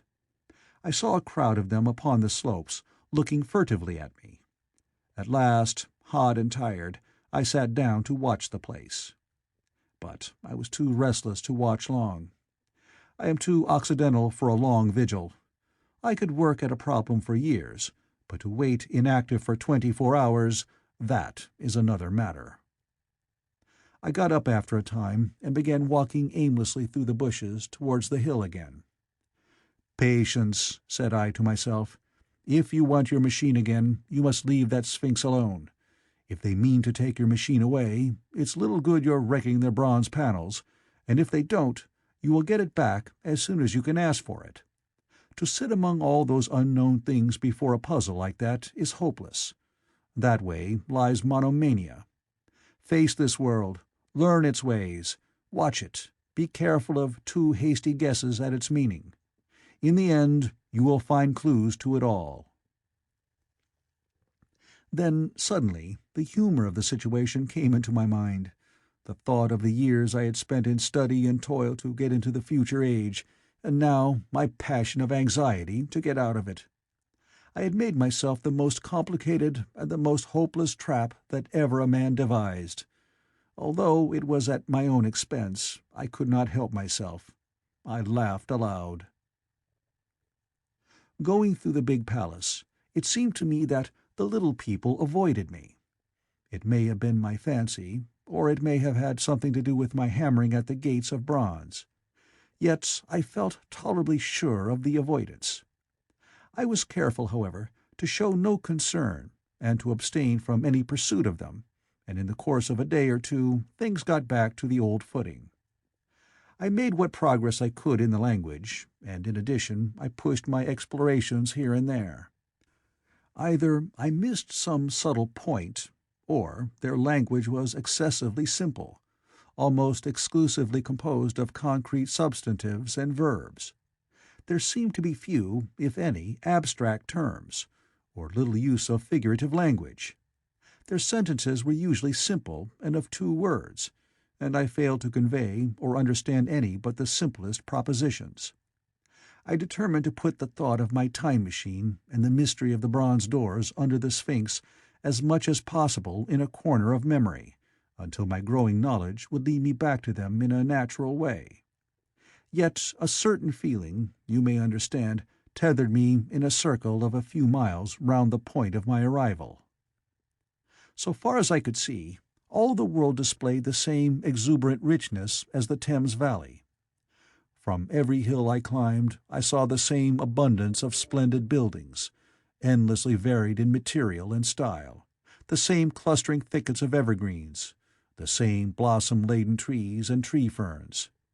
Here and there water shone like silver, and beyond, the land rose into blue, undulating hills, and so faded into the serenity of the sky. A peculiar feature, which presently attracted my attention, was the presence of certain circular wells, several, as it seemed to me, of a very great depth. One lay by the path up the hill, which I had followed during my first walk. Like the others, it was rimmed with bronze, curiously wrought, and protected by a little cupola from the rain. Sitting by the side of these wells, and peering down into the shafted darkness, I could see no gleam of water, nor could I start any reflection with a lighted match. But in all of them I heard a certain sound, a thud-thud-thud, like the beating of some big engine. And I discovered, from the flaring of the matches, that a steady current of air set down the shafts. Further, I threw a scrap of paper into the throat of one, and instead of fluttering slowly down, it was at once sucked swiftly out of sight. After a time, too, I came to connect these wells with tall towers, standing here and there upon the slopes, for above them there was often just such a flicker in the air as one sees on a hot day above a sun-scorched beach. Putting things together, I reached a strong suggestion of an extensive system of subterranean ventilation, whose true import it was difficult to imagine. I was at first inclined to associate it with the sanitary apparatus of these people. It was an obvious conclusion, but it was absolutely wrong. And here I must admit that I learned very little of drains and bells and modes of conveyance, and the like conveyances during my time in this real future. In some of these visions of utopias and coming times which I have read, there is a vast amount of detail about building, and social arrangements, and so forth. But while such details are easy enough to obtain when the whole world is contained in one's imagination, they are altogether inaccessible to a real traveller amid such realities as I found here. Conceive the tale of London which a Negro, fresh from Central Africa, would take back to his tribe. What would he know of railway companies, of social movements, of telephone and telegraph wires, of the parcels delivery company, and postal orders, and the like? Yet we, at least, should be willing enough to explain these things to him. And even of what he knew, how much could he make his untravelled friend either apprehend or believe? Then think how narrow the gap between a Negro and a white man of our times, and how wide the interval between myself and these of the Golden Age. I was sensible of much which was unseen, and which contributed to my comfort. But save for a general impression of automatic organization, I fear I can convey very little of the difference to your mind. In the matter of sepulchre, for instance, I could see no signs of crematoria nor anything suggestive of tombs. But it occurred to me that possibly there might be cemeteries, or crematoria, somewhere beyond the range of my explorings. This, again, was a question I deliberately put to myself, and my curiosity was at first entirely defeated upon the point. The thing puzzled me, and I was led to make a further remark, which puzzled me still more, that aged and infirm among these people there were none. I must confess that my satisfaction with my first theories of an automatic civilization and a decadent humanity did not long endure. Yet I could think of no other. Let me put my difficulties. The several big palaces I had explored were mere living places, great dining halls and sleeping apartments. I could find no machinery, no appliances of any kind. Yet these people were clothed in pleasant fabrics that must at times need renewal, and their sandals, though undecorated, were fairly complex specimens of metalwork. Somehow such things must be made. and the little people displayed no vestige of a creative tendency. There were no shops, no workshops, no sign of importations among them. They spent all their time in playing gently, in bathing in the river, in making love in a half-playful fashion, in eating fruit and sleeping. I could not see how things were kept going. Then again, about the time machine. Something, I knew not what, had taken it into the hollow pedestal of the White Sphinx. Why? For the life of me I could not imagine. Those waterless wells, too, those flickering pillars. I felt I lacked a clue. I felt— how shall I put it? Suppose you found an inscription, with sentences here and there in excellent plain English, and interpolated therewith others made up of words, of letters even, absolutely unknown to you. Well, on the third day of my visit, that was how the world of 802,701 presented itself to me. That day, too, I made a friend of a sort. It happened that, as I was watching some of the little people bathing in a shallow, one of them was seized with a cramp and began drifting downstream. The main current ran rather swiftly, but not too strongly for even a moderate swimmer. It will give you an idea, therefore, of the strange deficiency in these creatures, when I tell you that none made the slightest attempt to rescue the weakly crying little thing which was drowning before their eyes. When I realized this, I hurriedly slipped off my clothes, and wading in at a point lower down, I caught the poor mite and drew her safe to land. A little rubbing of the limbs soon brought her round, and I had the satisfaction of seeing she was all right before I left her. I had got to such a low estimate of her kind that I did not expect any gratitude from her. In that, however, I was wrong. This happened in the morning. In the afternoon I met my little woman, as I believe it was, as I was returning towards my centre from an exploration, and she received me with cries of delight and presented me with a big garland of flowers, evidently made for me and me alone. The thing took my imagination. Very possibly I had been feeling desolate. At any rate, I did my best to display my appreciation of the gift. We were soon seated together in a little stone arbour, engaged in conversation, chiefly of smiles. The creature's friendliness affected me exactly as a child's might have done. We passed each other flowers, and she kissed my hands. I did the same to hers. Then I tried talk, and found that her name was Weena, which, though I don't know what it meant, somehow seemed appropriate enough. That was the beginning of a queer friendship which lasted a week, and ended, as I will tell you.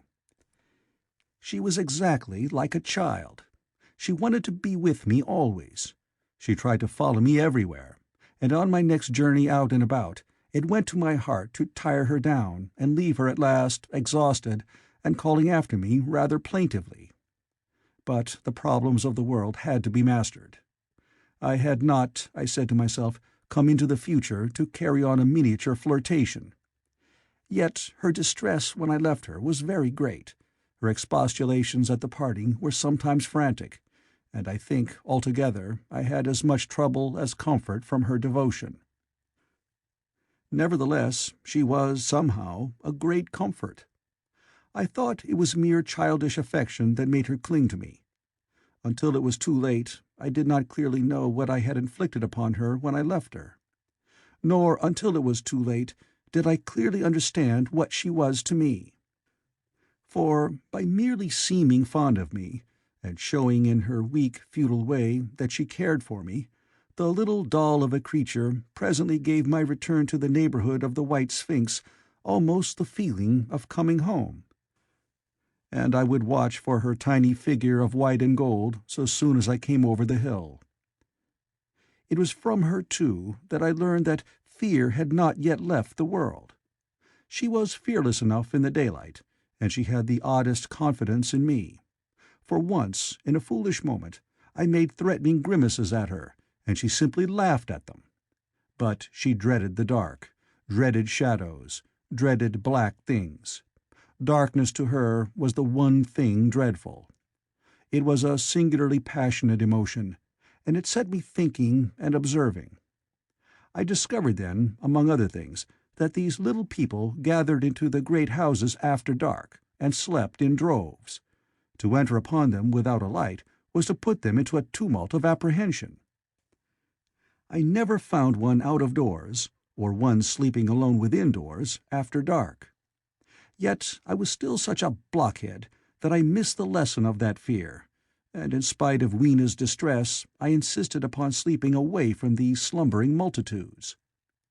It troubled her greatly, but in the end her odd affection for me triumphed, and for 5 of the nights of our acquaintance, including the last night of all, she slept with her head pillowed on my arm. But my story slips away from me as I speak of her. It must have been the night before her rescue that I was awakened about dawn. I had been restless, dreaming most disagreeably that I was drowned, and that sea anemones were feeling over my face with their soft palps. I woke with a start, and with an odd fancy that some greyish animal had just rushed out of the chamber. I tried to get to sleep again, but I felt restless and uncomfortable. It was that dim grey hour when things are just creeping out of darkness, when everything is colourless and clear-cut and yet unreal. I got up and went down into the great hall, and so out upon the flagstones in front of the palace. I thought I would make a virtue of necessity and see the sunrise.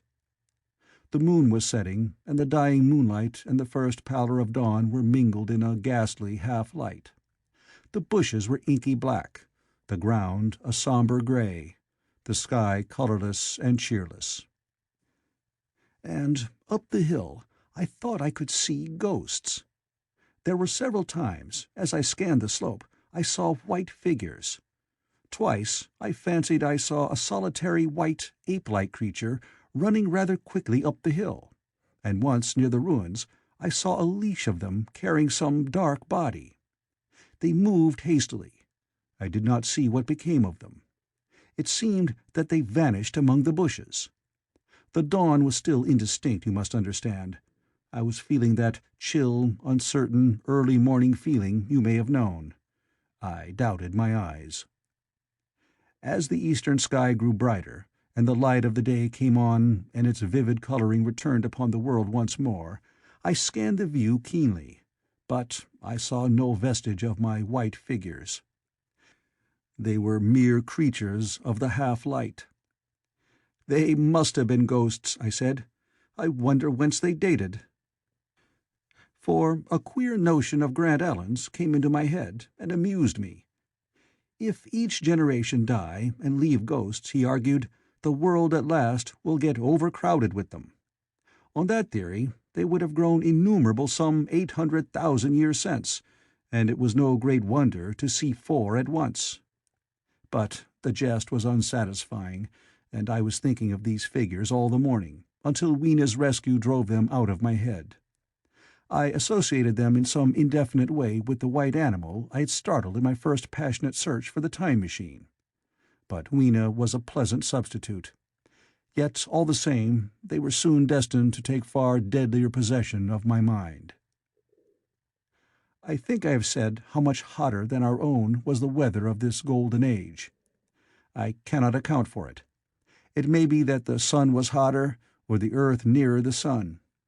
It is usual to assume that the sun will go on cooling steadily in the future, but people, unfamiliar with such speculations as those of the younger Darwin, forget that the planets must ultimately fall back one by one into the parent body. As these catastrophes occur, the sun will blaze with renewed energy, and it may be that some inner planet had suffered this fate. Whatever the reason, the fact remains that the sun was very much hotter than we know it. Well, one very hot morning, my 4th, I think, as I was seeking shelter from the heat and glare in a colossal ruin near the great house where I slept and fed, there happened this strange thing. Clambering among these heaps of masonry, I found a narrow gallery, whose end and side windows were blocked by fallen masses of stone. By contrast with the brilliancy outside, it seemed at first impenetrably dark to me. I entered it groping, for the change from light to blackness made spots of color swim before me. Suddenly I halted spellbound. A pair of eyes, luminous by reflection against the daylight without, was watching me out of the darkness. The old, instinctive dread of wild beasts came upon me. I clenched my hands and steadfastly looked into the glaring eyeballs. I was afraid to turn. Then the thought of the absolute security in which humanity appeared to be living came to my mind, and then I remembered that strange terror of the dark. Overcoming my fear to some extent, I advanced a step and spoke.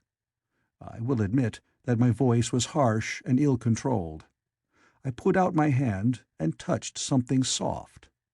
At once the eyes darted sideways, and something white ran past me. I turned with my heart in my mouth and saw a queer little ape-like figure, its head held down in a peculiar manner, running across the sunlit space behind me. It blundered against a block of granite, staggered aside, and in a moment was hidden in a black shadow beneath another pile of ruined masonry. My impression of it is, of course, imperfect, but I know it was a dull white, and had strange, large, greyish-red eyes. Also, that there was flaxen hair on its head and down its back. But, as I say, it went too fast for me to see distinctly. I cannot even say whether it ran on all fours or only with its forearms held very low. After an instant's pause, I followed it into the second heap of ruins. I could not find it at first, but after a time, in the profound obscurity, I came upon one of those round, well-like openings of which I have told you, half closed by a fallen pillar. A sudden thought came to me. Could this thing have vanished down the shaft? I lit a match, and looking down, I saw a small white moving creature, with large bright eyes which regarded me steadfastly as it retreated. It made me shudder. It was so like a human spider. It was clambering down the wall, and now I saw for the first time a number of metal foot and hand rests forming a kind of ladder down the shaft. Then the light burned my fingers and fell out of my hand, going out as it dropped, and when I lit another, the little monster had disappeared. I do not know how long I sat peering down that well. It was not for some time that I could succeed in persuading myself that the thing I had seen was human. But gradually the truth dawned on me, that man had not remained one species, but had differentiated into two distinct animals, that my graceful children of the upper world were not the sole descendants of our generation, but that this bleached, obscene, nocturnal thing which had flashed before me was also heir to all the ages. I thought of the flickering pillars, and of my theory of an underground ventilation. I began to suspect their true import. And what, I wondered, was this lemur doing in my scheme of a perfectly balanced organization? How was it related to the indolent serenity of the beautiful upper-worlders? And what was hidden down there, at the foot of that shaft? I sat upon the edge of the well, telling myself that, at any rate, there was nothing to fear, and that there I must descend for the solution of my difficulties. And withal, I was absolutely afraid to go. As I hesitated, two of the beautiful upper-world people came running in their amorous sport across the daylight in the shadow. The male pursued the female, flinging flowers at her as he ran.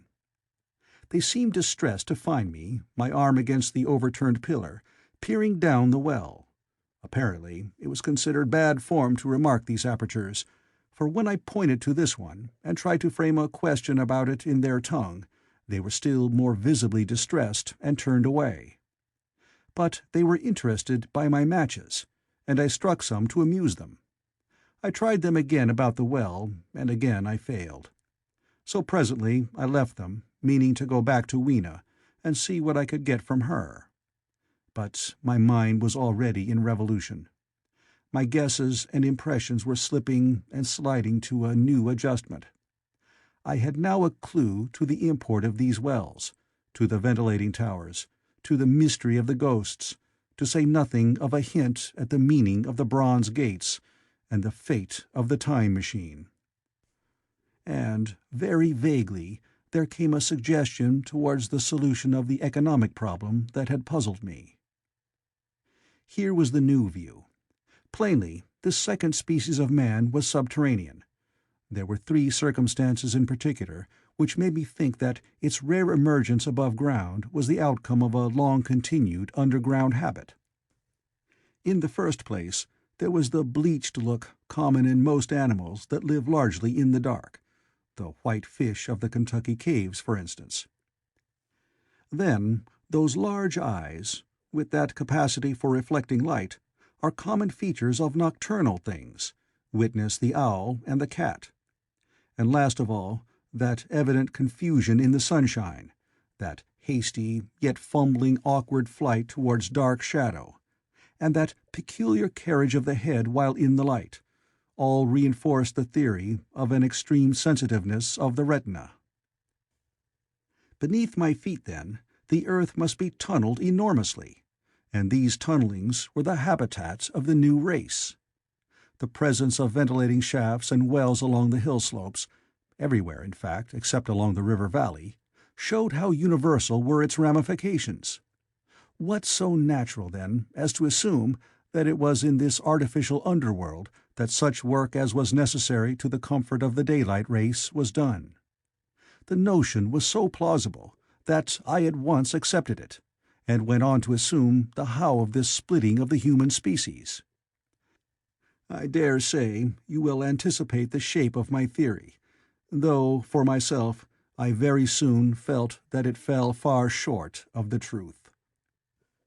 At first, proceeding from the problems of our own age, it seemed clear as daylight to me that the gradual widening of the present merely temporary and social difference between the capitalist and the laborer was the key to the whole position. No doubt it will seem grotesque enough to you, and wildly incredible, and yet even now there are existing circumstances to point that way. There is a tendency to utilize underground space for the less ornamental purposes of civilization. There is the Metropolitan Railway in London, for instance. There are the new electric railways. There are subways. There are underground workrooms and restaurants, and they increase and multiply. Evidently, I thought, this tendency had increased till industry had gradually lost its birthright in the sky.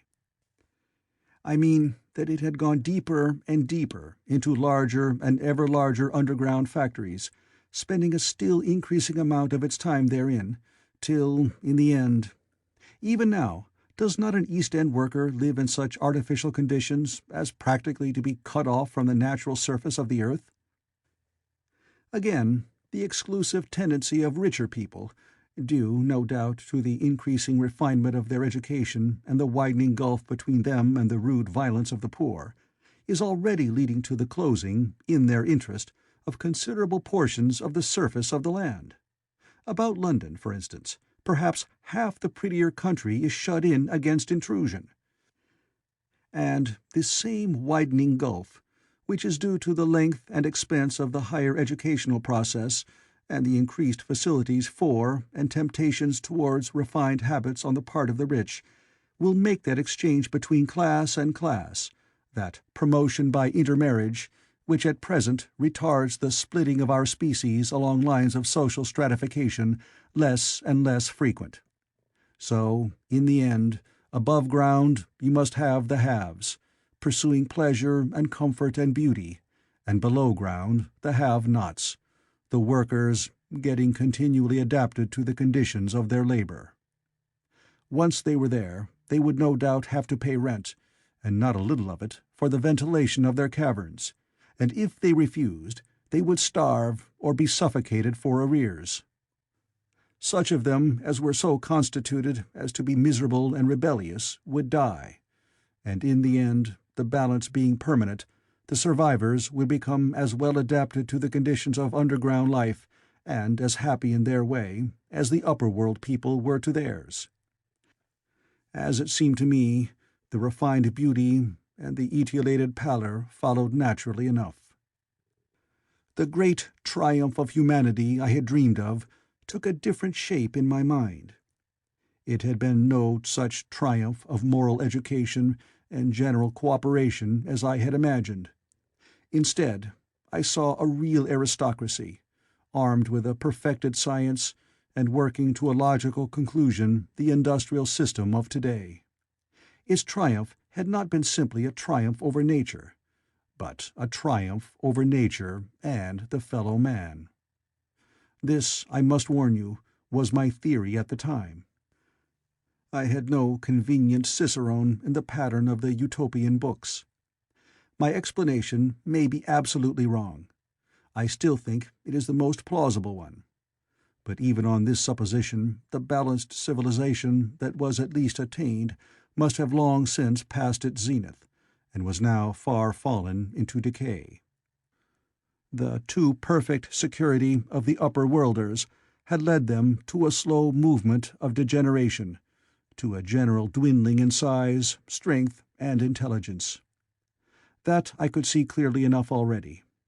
What had happened to the underworlders I did not yet suspect, but from what I had seen of the Morlocks, that, by the way, was the name by which the creatures were called, I could imagine that the modification of the human type was even far more profound than among the Eloi, the beautiful race that I already knew. Then came troublesome doubts. Why had the Morlocks taken my time machine? For I felt sure it was they who had taken it. Why, too, if the Eloi were masters, could they not restore the machine to me? And why were they so terribly afraid of the dark? I proceeded, as I have said, to question Weena about this underworld, but here again I was disappointed. At first she would not understand my questions, and presently she refused to answer them.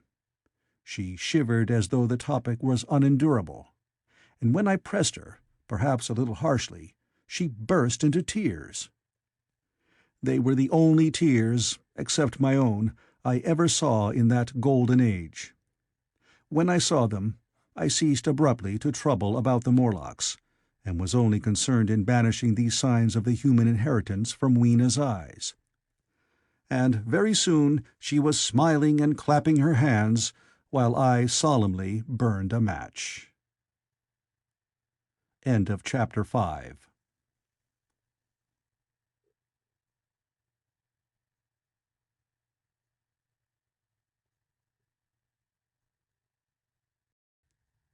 The Time Machine.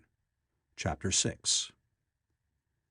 It may seem odd to you, but it was 2 days before I could follow up the new-found clue in what was manifestly the proper way. I felt a peculiar shrinking from those pallid bodies. They were just the half-bleached color of the worms and things one sees preserved in spirit in a zoological museum. And they were filthily cold to the touch. Probably my shrinking was largely due to the sympathetic influence of the Eloi, whose disgust of the Morlocks I now began to appreciate. The next night I did not sleep well. Probably my health was a little disordered. I was oppressed with perplexity and doubt. Once or twice I had a feeling of intense fear, for which I could perceive no definite reason. I remember creeping noiselessly into the great hall, where the little people were sleeping in the moonlight. That night Weena was among them, and feeling reassured by their presence. It occurred to me even then that in the course of a few days the moon must pass through its last quarter, and the nights grow dark, when the appearances of these unpleasant creatures from below, these whitened lemurs, this new vermin that had replaced the old, might be more abundant. And on both these days I had the restless feeling of one who shirks an inevitable duty. I felt assured that the time machine was only to be recovered by boldly penetrating these underground mysteries. Yet I could not face the mystery. If only I had had a companion, it would have been different. But I was so horribly alone, and even to clamber down into the darkness of the well appalled me. I don't know if you will understand my feeling, but I never felt quite safe at my back. It was this restlessness, this insecurity perhaps, that drove me further and further afield in my exploring expeditions. Going to the southwestward, towards the rising country that is now called Combe Wood, I observed far off, in the direction of 19th-century Banstead, a vast green structure, different in character from any I had hitherto seen. It was larger than the largest of the palaces or ruins I knew, and the façade had an oriental look, the face of it having the lustre, as well as the pale green tint, a kind of bluish green of a certain type of Chinese porcelain. This difference in aspect suggested a difference in use, and I was minded to push on and explore. But the day was growing late, and I had come upon the site of the place after a long and tiring circuit, so I resolved to hold over the adventure for the following day, and I returned to the welcome and the caresses of little Weena. But next morning I perceived clearly enough that my curiosity regarding the palace of green porcelain was a piece of self-deception, to enable me to shirk, by another day, an experience I dreaded. I resolved I would make the descent without further waste of time, and started out in the early morning towards a well near the ruins of granite and aluminium. Little Weena ran with me. She danced beside me to the well, but when she saw me lean over the mouth and look downward, she seemed strangely disconcerted. "Good-bye, little Weena," I said, kissing her, and then, putting her down, I began to feel over the parapet for the climbing hooks. Rather hastily, I may as well confess, for I feared my courage might leak away. At first she watched me in amazement. Then she gave a most piteous cry, and running to me, she began to pull at me with her little hands. I think her opposition nerved me rather to proceed. I shook her off, perhaps a little roughly, and in another moment I was in the throat of the well. I saw her agonized face over the parapet, and smiled to reassure her. Then I clung to look down at the unstable hooks to which I clung. I had to clamber down a shaft of perhaps 200 yards. The descent was effected by means of metallic bars projecting from the sides of the well, and these being adapted to the needs of a creature much smaller and lighter than myself, I was speedily cramped and fatigued by the descent. And not simply fatigued. One of the bars bent suddenly under my weight, and almost swung me off into the blackness beneath. For a moment I hung by one hand, and after that experience I did not dare to rest again. Though my arms and back were presently acutely painful, I went on clambering down the sheer descent with as quick a motion as possible. Glancing upward, I saw the aperture, a small blue disk in which a star was visible, while little Weena's head showed as a round black projection. The thudding sound of a machine below grew louder and more oppressive. Everything save that little disk above was profoundly dark, and when I looked up again, Weena had disappeared. I was in an agony of discomfort. I had some thought of trying to go up the shaft again and leave the underworld alone. But even while I turned this over in my mind, I continued to descend. At last, with intense relief, I saw dimly coming up, a foot to the right of me, a slender loophole in the wall. Swinging myself in, I found it was the aperture of a narrow horizontal tunnel in which I could lie down and rest. It was not too soon. My arms ached, my back was cramped, and I was trembling with the prolonged terror of a fall. Besides this, the unbroken darkness had had a distressing effect upon my eyes. The air was full of the throb and hum of machinery pumping air down the shaft. I do not know how long I lay. I was roused by a soft hand touching my face. Starting up in the darkness, I snatched at my matches, and, hastily striking one, I saw 3 stooping white creatures, similar to the one I had seen above ground in the ruin, hastily retreating before the light. Living, as they did, in what appeared to me impenetrable darkness, their eyes were abnormally large and sensitive, just as are the pupils of the abysmal fishes, and they reflected the light in the same way.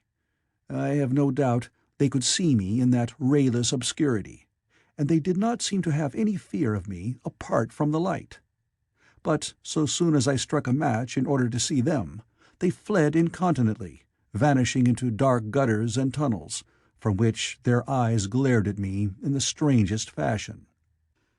I tried to call to them, but the language they had was apparently different from that of the overworld people, so that I was needs left to my own unaided efforts, and the thought of flight before exploration was even then in my mind.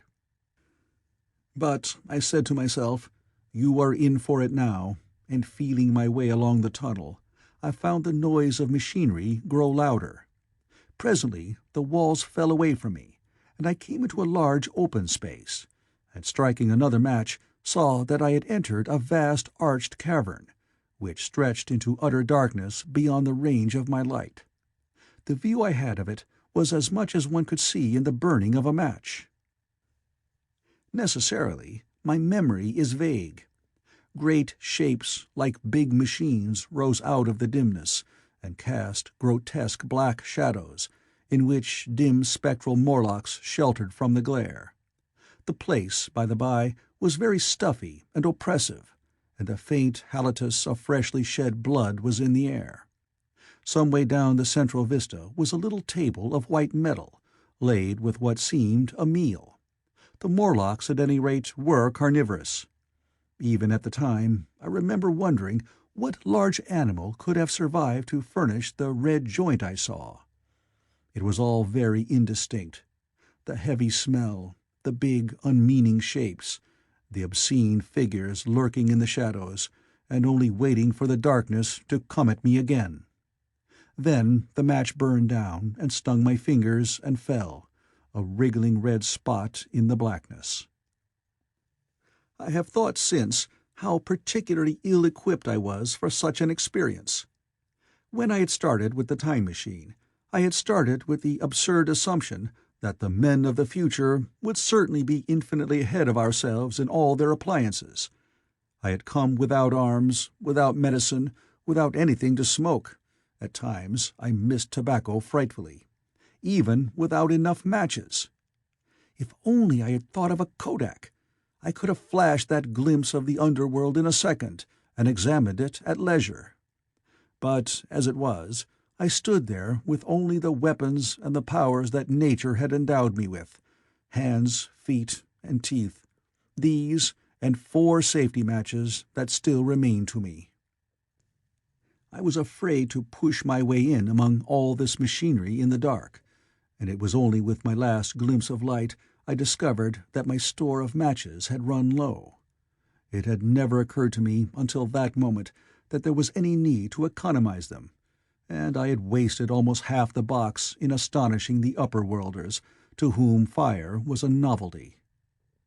Now, as I say, I had 4 left, and while I stood in the dark, a hand touched mine, lank fingers came feeling over my face, and I was sensible of a peculiar, unpleasant odor. I fancied I heard the breathing of a crowd of these dreadful little beings about me. I felt the box of matches in my hand being gently disengaged, and other hands behind me plucking at my clothing. The sense of these unseen creatures examining me was indescribably unpleasant. The sudden realization of my ignorance of their ways of thinking and doing came home to me very vividly in the darkness. I shouted at them as loudly as I could. They started away, and then I could feel them approaching me again. They clutched at me more boldly, whispering odd sounds to each other. I shivered violently, and shouted again rather discordantly. This time they were not so seriously alarmed, and they made a queer laughing noise as they came back at me. I will confess I was horribly frightened. I determined to strike another match and escape under the protection of its glare. I did so, and eking out the flicker with a scrap of paper from my pocket, I made good my retreat to the narrow tunnel. But I had scarce entered this when my light was blown out, and in the darkness I could hear the Morlocks rustling like wind among leaves, and pattering like the rain as they hurried after me. In a moment I was clutched by several hands, and there was no mistaking that they were trying to haul me back. I struck another light and waved it in their dazzled faces. You can scarce imagine how nauseatingly inhuman they looked, those pale, chinless faces and great, lidless, pinkish-gray eyes, as they stared in their blindness and bewilderment. But I did not stay to look, I promise you. I retreated again, and when my second match had ended, I struck my third. It had almost burned through when I reached the opening into the shaft. I laid down on the edge, for the throb of the great pump below made me giddy. Then I felt sideways for the projecting hooks, and as I did so, my feet were grasped from behind, and I was violently tugged backward. I lit my last match, and it incontinently went out. But I had my hand on the climbing bars now, and kicking violently, I disengaged myself from the clutches of the Morlocks, and was speedily clambering up the shaft, while they stayed peering and blinking up at me, all but one little wretch who followed me for some way, and well-nigh secured my boot as a trophy. That climb seemed interminable to me. With the last 20 or 30 feet of it, a deadly nausea came upon me. I had the greatest difficulty in keeping my hold. The last few yards was a frightful struggle against this faintness. Several times my head swam, and I felt all the sensations of falling. At last, however, I got over the well-mouth somehow, and staggered out of the ruin into the blinding sunlight. I fell upon my face. Even the soil smelt sweet and clean. Then I remember Weena kissing my hands and ears, and the voices of others among the Eloi. Then, for a time, I was insensible. End of Chapter 6.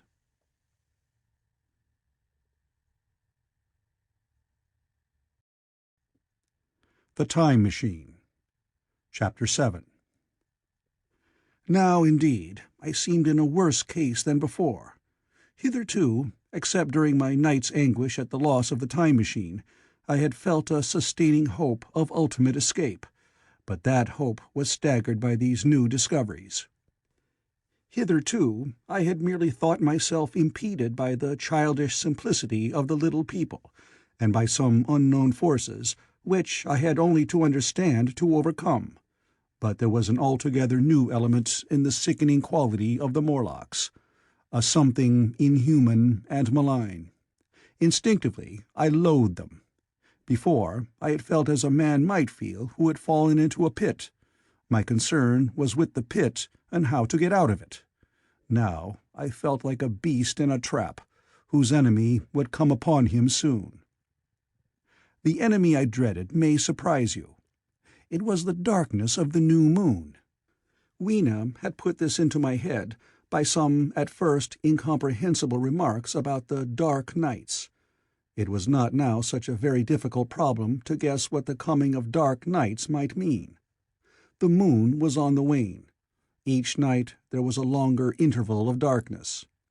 And now I understood to some slight degree at least the reason of the fear of the little upper-world people for the dark. I wondered vaguely what foul villainy it might be that the Morlocks did under the new moon. I felt pretty sure now that my second hypothesis was all wrong. The upper-world people might once have been the favored aristocracy, and the Morlocks their mechanical servants, but that had long since passed away. The two species that had resulted from the evolution of man were sliding down towards, or had already arrived at, an altogether new relationship. The Eloi, like the Carolingian kings, had decayed to a mere beautiful futility. They still possessed the earth on sufferance, since the Morlocks, subterranean for innumerable generations, had come at last to find the daylit surface intolerable. And the Morlocks made their garments, I inferred, and maintained them in their habitual needs, perhaps through the survival of an old habit of service. They did it as a standing horse paws with his foot, or as a man enjoys killing animals in sport, because ancient and departed necessities had impressed it on the organism. But clearly the old order was already in part reversed. The nemesis of the delicate ones was creeping on apace. Ages ago, thousands of generations ago, man had thrust his brother man out of the ease and the sunshine, and now that brother was coming back changed. Already the Eloi had begun to learn one old lesson anew. They were becoming reacquainted with fear. And suddenly there came into my head the memory of the meat I had seen in the underworld. It seemed odd how it floated into my mind, not stirred up, as it were, by the current of my meditations, but coming in almost like a question from outside. I tried to recall the form of it.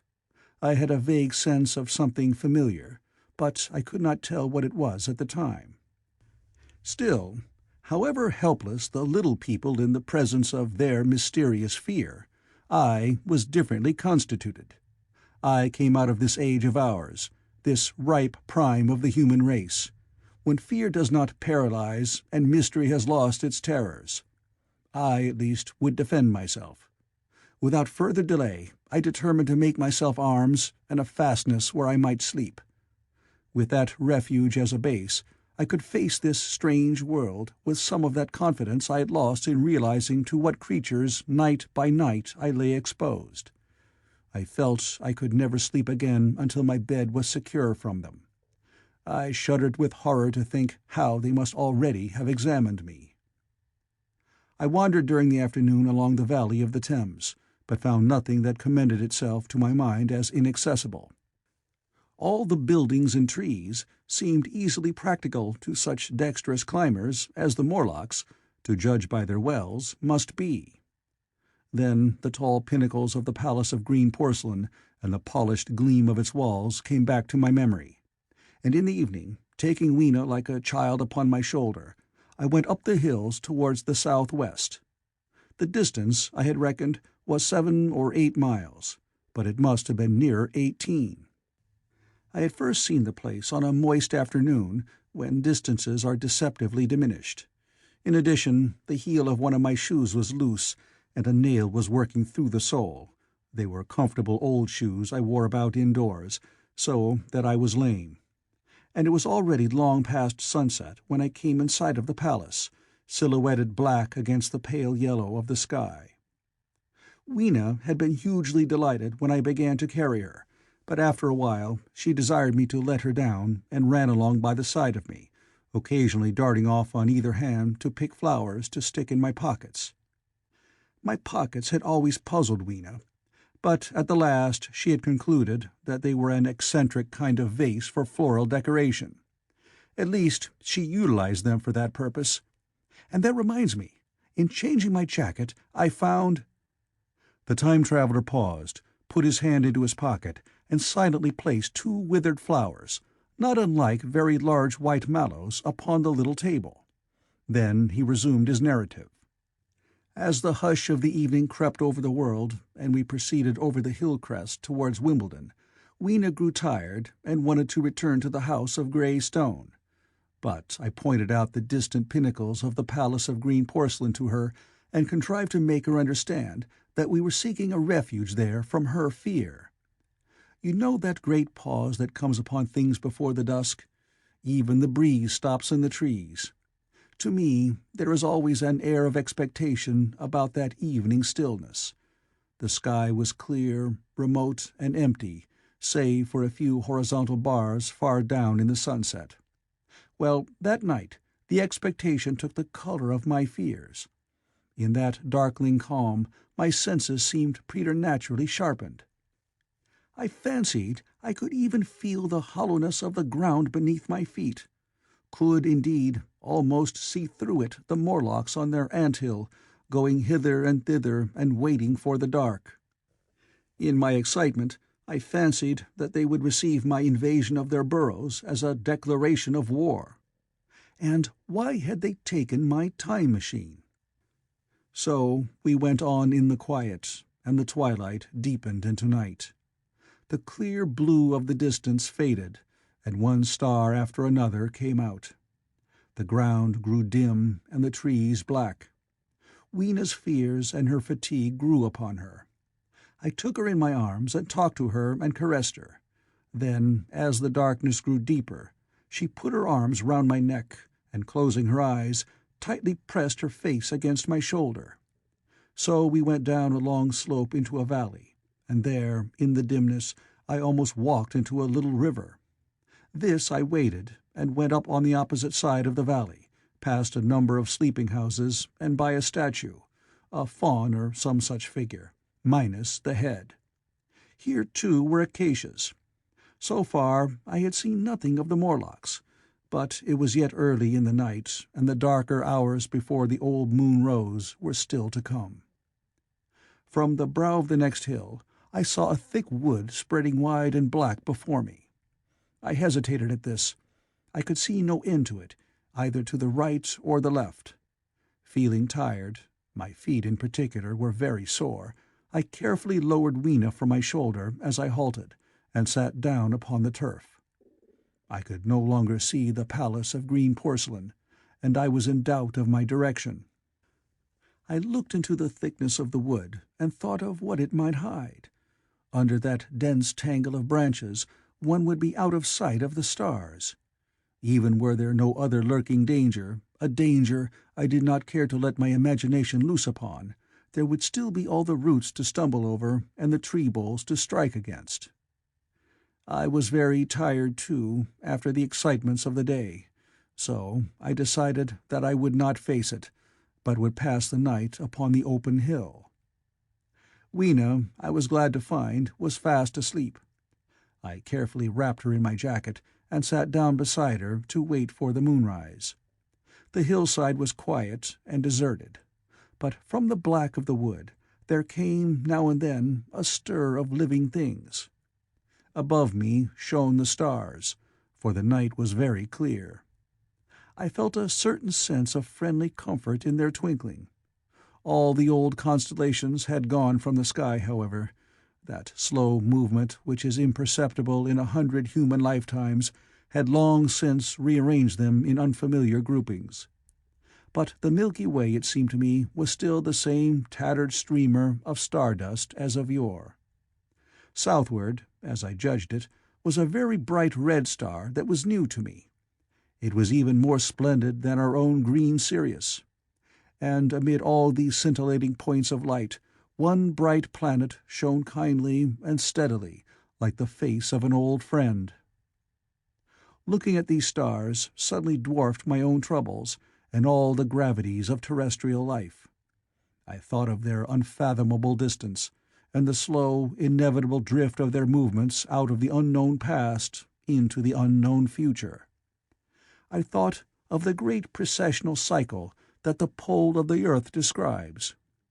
Only 40 times had that silent revolution occurred during all the years that I had traversed, and during these few revolutions all the activity, all the traditions, the complex organizations, the nations, languages, literatures, aspirations, even the mere memory of man as I knew him, had been swept out of existence.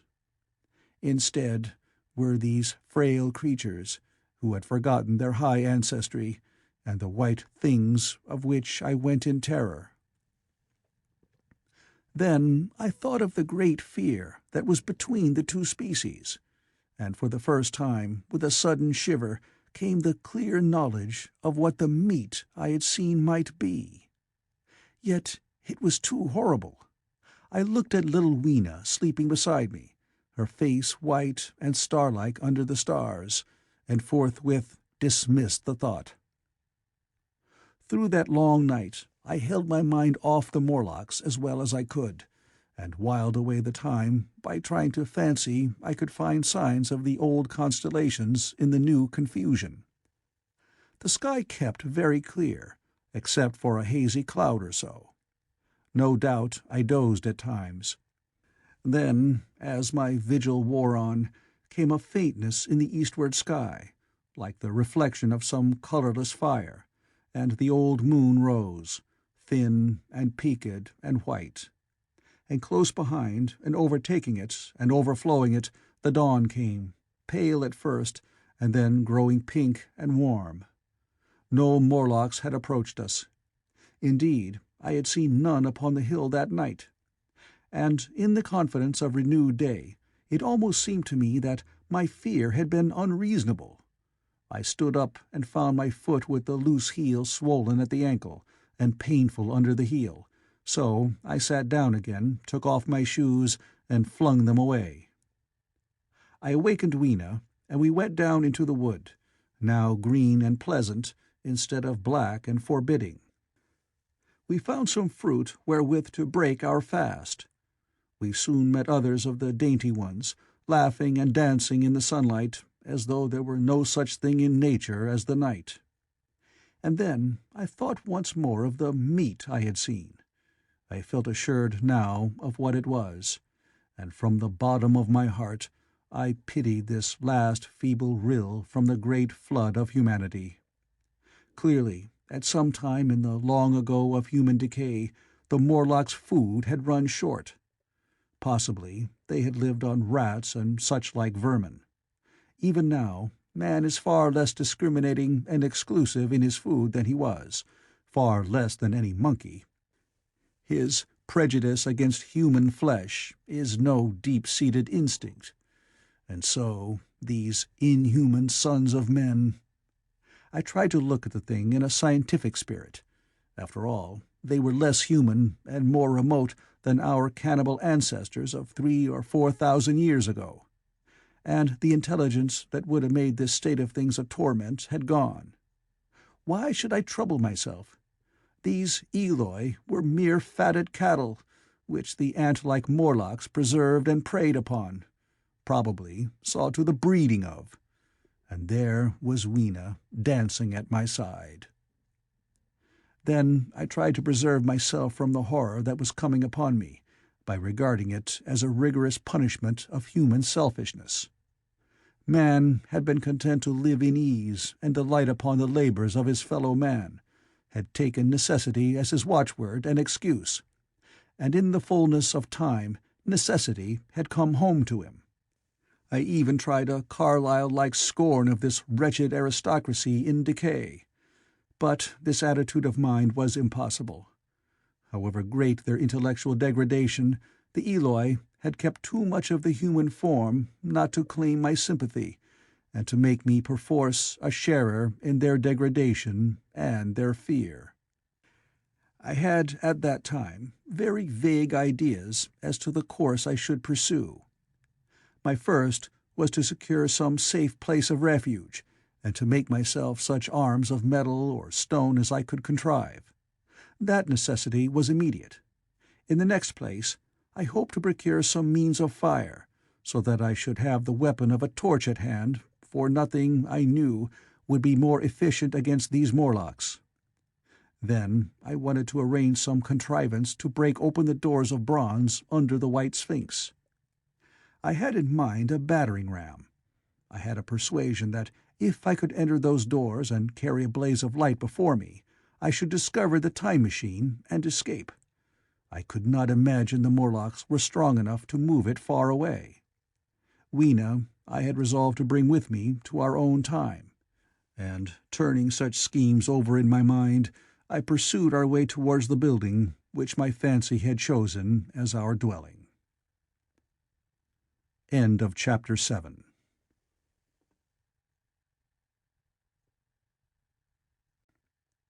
The Time Machine. Chapter 8. I found the palace of green porcelain, when we approached it about noon, deserted and falling into ruin. Only ragged vestiges of glass remained in its windows, and great sheets of the green facing had fallen away from the corroded metallic framework. It lay very high upon a turfy down, and looking northeastward before I entered it, I was surprised to see a large estuary, or even creek, where I judged Wandsworth and Battersea must have once been. I thought then, though I never followed up the thought, of what might have happened, or might be happening, to the living things in the sea. The material of the palace proved on examination to be indeed porcelain, and along the face of it I saw an inscription in some unknown character. I thought, rather foolishly, that Weena might help me to interpret this, but I only learned that The bare idea of writing had never entered her head. She always seemed to me, I fancy, more human than she was, perhaps because her affection was so human. Within the big valves of the door, which were open and broken, we found, instead of the customary hall, a long gallery lit by many side windows.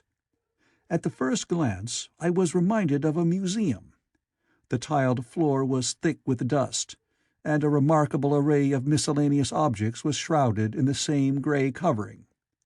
Then I perceived, standing strange and gaunt in the centre of the hall, what was clearly the lower part of a huge skeleton.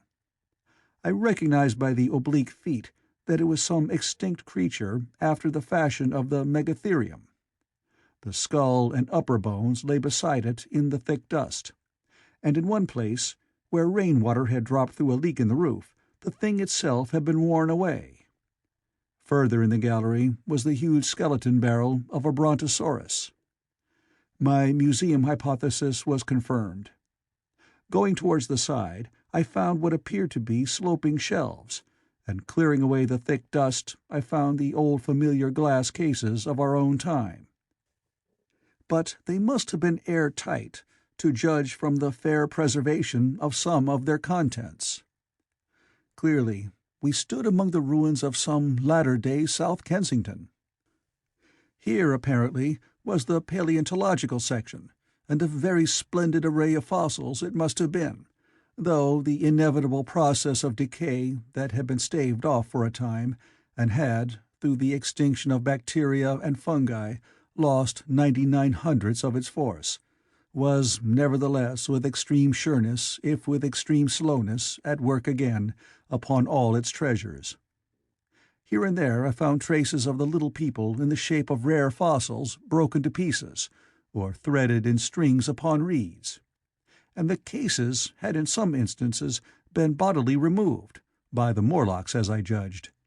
The place was very silent. The thick dust deadened our footsteps. Weena, who had been rolling a sea urchin down the sloping glass of a case, presently came as I stared about me and very quietly took my hand and stood beside me. And at first I was so much surprised by this ancient monument of an intellectual age that I gave no thought to the possibilities it presented. Even my preoccupation about the time machine receded a little from my mind. To judge from the size of the place, this palace of green porcelain had a great deal more in it than a gallery of paleontology, possibly historical galleries. It might be even a library. To me, at least in my present circumstances, these would be vastly more interesting than this spectacle of old-time geology in decay. Exploring, I found another short gallery running transversely to the first. This appeared to be devoted to minerals, and the sight of a block of sulphur set my mind running on gunpowder. But I could find no saltpeter. Indeed, no nitrates of any kind. Doubtless they had deliquesced ages ago. Yet the sulphur hung in my mind, and set up a train of thinking. As for the rest of the contents of that gallery, though on the whole they were the best preserved of all I saw, I had little interest. I am no specialist in mineralogy, and I went on down a very ruinous aisle running parallel to the first hall I had entered. Apparently this section had been devoted to natural history, but everything had long since passed out of recognition. A few shriveled and blackened vestiges of what had once been stuffed animals, desiccated mummies in jars that had once held spirit, a brown dust of departed plants, that was all. I was sorry for that, because I should have been glad to trace the patent readjustments by which the conquest of animated nature had been attained. Then we came to a gallery of simply colossal proportions, but singularly ill-lit, the floor of it running downward at a slight angle from the end at which I entered. At intervals white globes hung from the ceiling, many of them cracked and smashed, which suggested that originally the place had been artificially lit. Here I was more in my element, for rising on either side of me were the huge bulks of big machines, all greatly corroded and many broken down, but some still fairly complete. You know, I have a certain weakness for mechanism, and I was inclined to linger among these, the more so, as for the most part they had the interest of puzzles, and I could make only the vaguest guesses at what they were for. I fancied that if I could solve their puzzles, I should find myself in possession of powers that might be of use against the Morlocks. Suddenly Weena came very close to my side, so suddenly that she startled me. Had it not been for her, I do not think I should have noticed that the floor of the gallery sloped at all. Footnote: it may be, of course, that the floor did not slope, but that the museum was built into the side of a hill. Editor. The end I had come in at was quite above ground, and was lit by rare, slit-like windows. As you went down the length, the ground came up against these windows, until at last there was a pit, like the area of a London house, before each, and only a narrow line of daylight at the top. I went slowly along, puzzling about the machines, and had been too intent upon them to notice the gradual diminution of the light, until Weena's increasing apprehensions drew my attention. Then I saw that the gallery ran down at last into a thick darkness. I hesitated, and then, as I looked round me, I saw that the dust was less abundant and its surface less even. Further away towards the dimness, it appeared to be broken by a number of small, narrow footprints. My sense of the immediate presence of the Morlocks revived at that. I felt that I was wasting my time in the academic examination of machinery. I called to mind that it was already far advanced in the afternoon, and that I had still no weapon, no refuge, and no means of making a fire. And then, down in the remote blackness of the gallery, I heard a peculiar pattering, and the same odd noises I had heard down the well. I took Weena's hand. Then, struck with a sudden idea, I left her and turned to a machine from which projected a lever not unlike those in a signal box. Clambering up the stand and grasping this lever in my hands, I put all my weight upon it sideways. Suddenly Weena, deserted in the central aisle, began to whimper.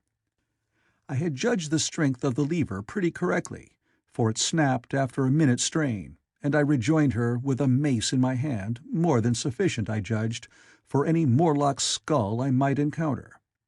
And I longed very much to kill a Morlock or so.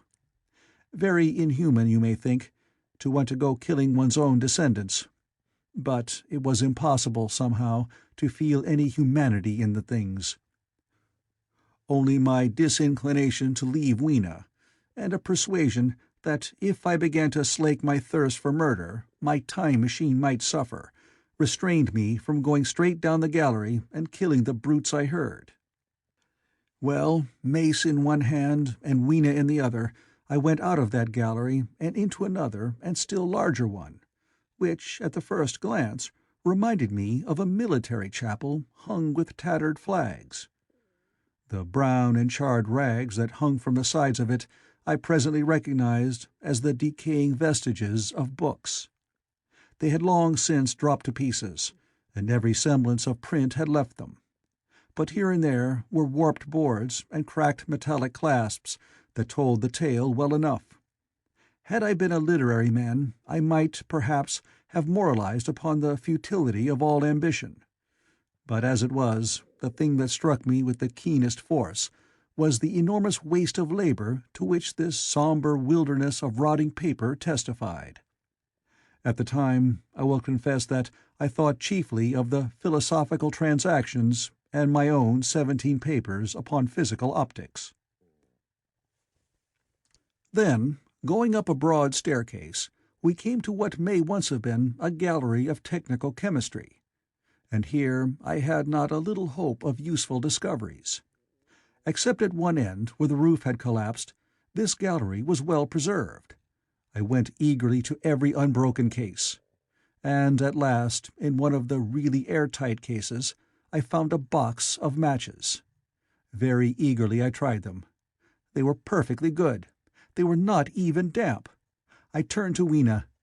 "Dance!" I cried to her in her own tongue, For now I had a weapon indeed against the horrible creatures we feared. And so, in that derelict museum, upon the thick soft carpeting of dust, to Weena's huge delight, I solemnly performed a kind of composite dance, whistling "The Land of the Leal" as cheerfully as I could. In part it was a modest can-can, in part a step dance, in part a skirt dance, so far as my tailcoat permitted, and in part original. For I am naturally inventive, as you know. Now, I still think that for this box of matches to have escaped the wear of time for immemorial years was most strange. As for me, it was a most fortunate thing. Yet, oddly enough, I found a far unlikelier substance, and that was camphor. I found it in a sealed jar, that by chance, I suppose, had been really hermetically sealed. I fancied at first that it was paraffin wax, and smashed the glass accordingly. But the odor of camphor was unmistakable. In the universal decay, this volatile substance had chanced to survive, perhaps through many thousands of centuries. It reminded me of a sepia painting I had once seen done from the ink of a fossil belemnite that must have perished and become fossilized millions of years ago. I was about to throw it away, but I remembered that it was inflammable and burned with a good bright flame, was in fact an excellent candle, and I put it in my pocket. I found no explosives, however, nor any means of breaking down the bronze doors. As yet, my iron crowbar was the most helpful thing I had chanced upon. Nevertheless, I left that gallery greatly elated. I cannot tell you all the story of that long afternoon. It would require a great effort of memory to recall my explorations in at all the proper order. I remember a long gallery of rusting stands of arms, and how I hesitated between my crowbar and a hatchet or a sword. I could not carry both, however, and my bar of iron promised best against the bronze gates. There were numbers of guns, pistols, and rifles, and most were masses of rust, but many were of some new metal, and still fairly sound. But any cartridges or powder there may once have been had rotted into dust. One corner I saw was charred and shattered, perhaps, I thought, by an explosion among the specimens. In another place was a vast array of idols, Polynesian, Mexican, Grecian, Phoenician, every country on earth, I should think. And here, yielding to an irresistible impulse, I wrote my name upon the nose of a steatite monster from South America that particularly took my fancy. As the evening drew on, my interest waned. I went through gallery after gallery, dusty, silent, often ruinous, the exhibits sometimes mere heaps of rust and lignite, sometimes fresher. In one place I suddenly found myself near the model of a tin mine, and then, by the merest accident, I discovered, in an airtight case, 2 dynamite cartridges. I shouted, "Eureka!" and smashed the case with joy. Then came a doubt. I hesitated. Then, selecting a little side gallery, I made my essay. I never felt such a disappointment as I did in waiting 5, 10, 15 minutes for an explosion that never came. Of course, the things were dummies, as I might have guessed from their presence. I really believe that, had they not been so, I should have rushed off incontinently and blown Sphinx, bronze doors, and, as it proved, my chances of finding the time machine altogether into non-existence. It was after that, I think, that we came to a little open court within the palace. It was turfed and had 3 fruit trees. So we rested and refreshed ourselves. Toward sunset I began to consider our position. Night was creeping upon us, and my inaccessible hiding-place had still to be found. But that troubled me very little now. I had in my possession a thing that was perhaps the best of all defenses against the Morlocks. I had matches. I had the camphor in my pocket, too, if a blaze were needed. It seemed to me that the best thing we could do would be to pass the night in the open, protected by a fire. In the morning there was the getting of the time machine. Towards that, as yet, I had only my iron mace. But now, with my growing knowledge, I felt very differently towards those bronze doors. Up to this, I had refrained from forcing them, largely because of the mystery on the other side. They had never impressed me as being very strong, and I hoped to find my bar of iron not altogether inadequate for the work. End of Chapter 8.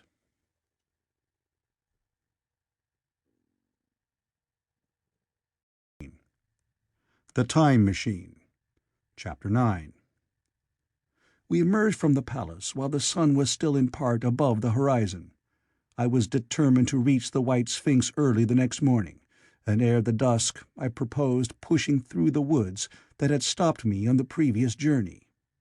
My plan was to go as far as possible that night, and then, building a fire, to sleep in the protection of its glare.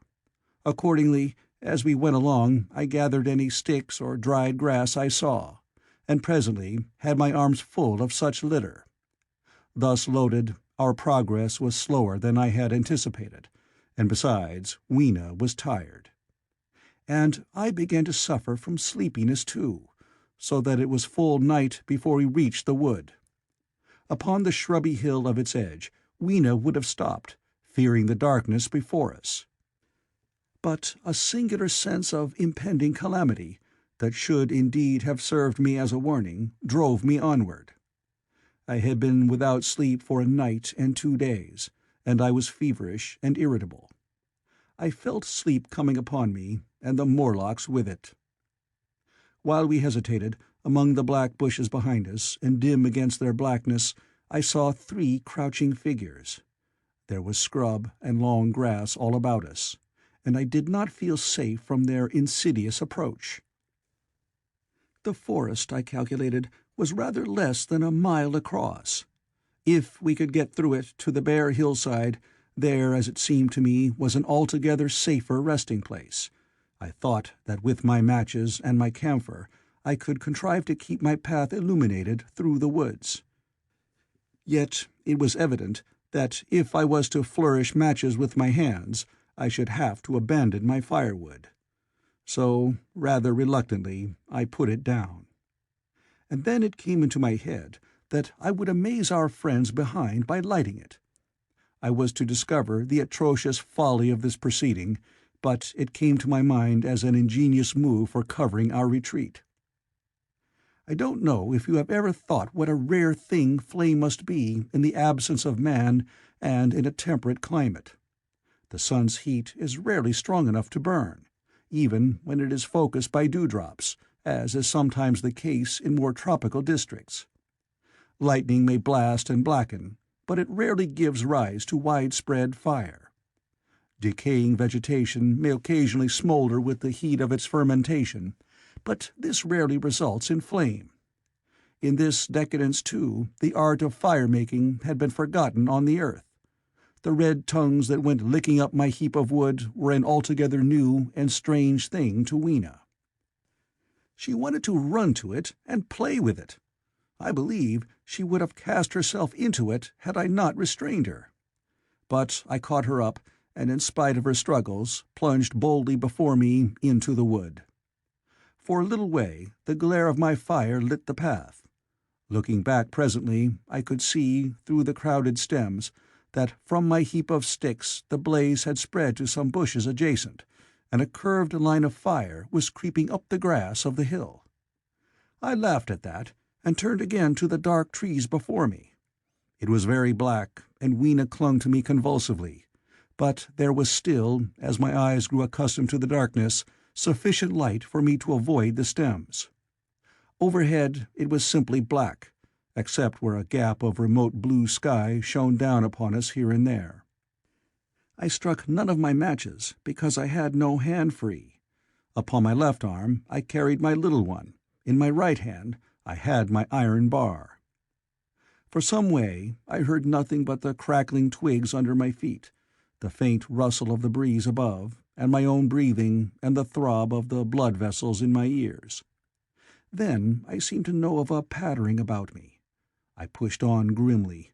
The pattering grew more distinct, and then I caught the same queer sound and voices I had heard in the underworld. There were evidently several of the Morlocks, and they were closing in upon me.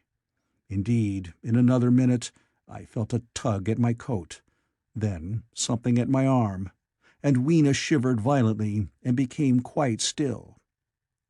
It was time for a match, but to get one I must put her down. I did so, and as I fumbled with my pocket, a struggle began in the darkness about my knees, perfectly silent on her part, and with the same peculiar cooing sounds from the Morlocks. Soft little hands, too, were creeping over my coat and back, touching even my neck. Then the match scratched and fizzed. I held it flaring, and saw the white backs of the Morlocks in flight amid the trees. I hastily took a lump of camphor from my pocket, and prepared to light it as soon as the match should wane. Then I looked at Weena. She was lying clutching my feet, and quite motionless, with her face to the ground. With a sudden fright, I stooped to her. She seemed scarcely to breathe. I lit the block of camphor and flung it to the ground, and as it split and flared up and drove back the Morlocks and the shadows, I knelt down and lifted her. The wood behind seemed full of the stir and murmur of a great company. She seemed to have fainted. I put her carefully upon my shoulder and rose to push on, and then there came a horrible realization. In maneuvering with my matches and Weena, I had turned myself about several times, and now I had not the faintest idea in what direction lay my path. For all I knew, I might be facing back towards the Palace of Green Porcelain. I found myself in a cold sweat. I had to think rapidly what to do. I determined to build a fire and encamp where we were. I put Weena, still motionless, down upon a turfy bowl, and very hastily, as my first lump of camphor waned, I began collecting sticks and leaves. Here and there, out of the darkness round me, the Morlock's eyes shone like carbuncles. The camphor flickered and went out. I lit a match, and as I did so, two white forms that had been approaching Weena dashed hastily away. One was so blinded by the light that he came straight for me, and I felt his bones grind under the blow of my fist.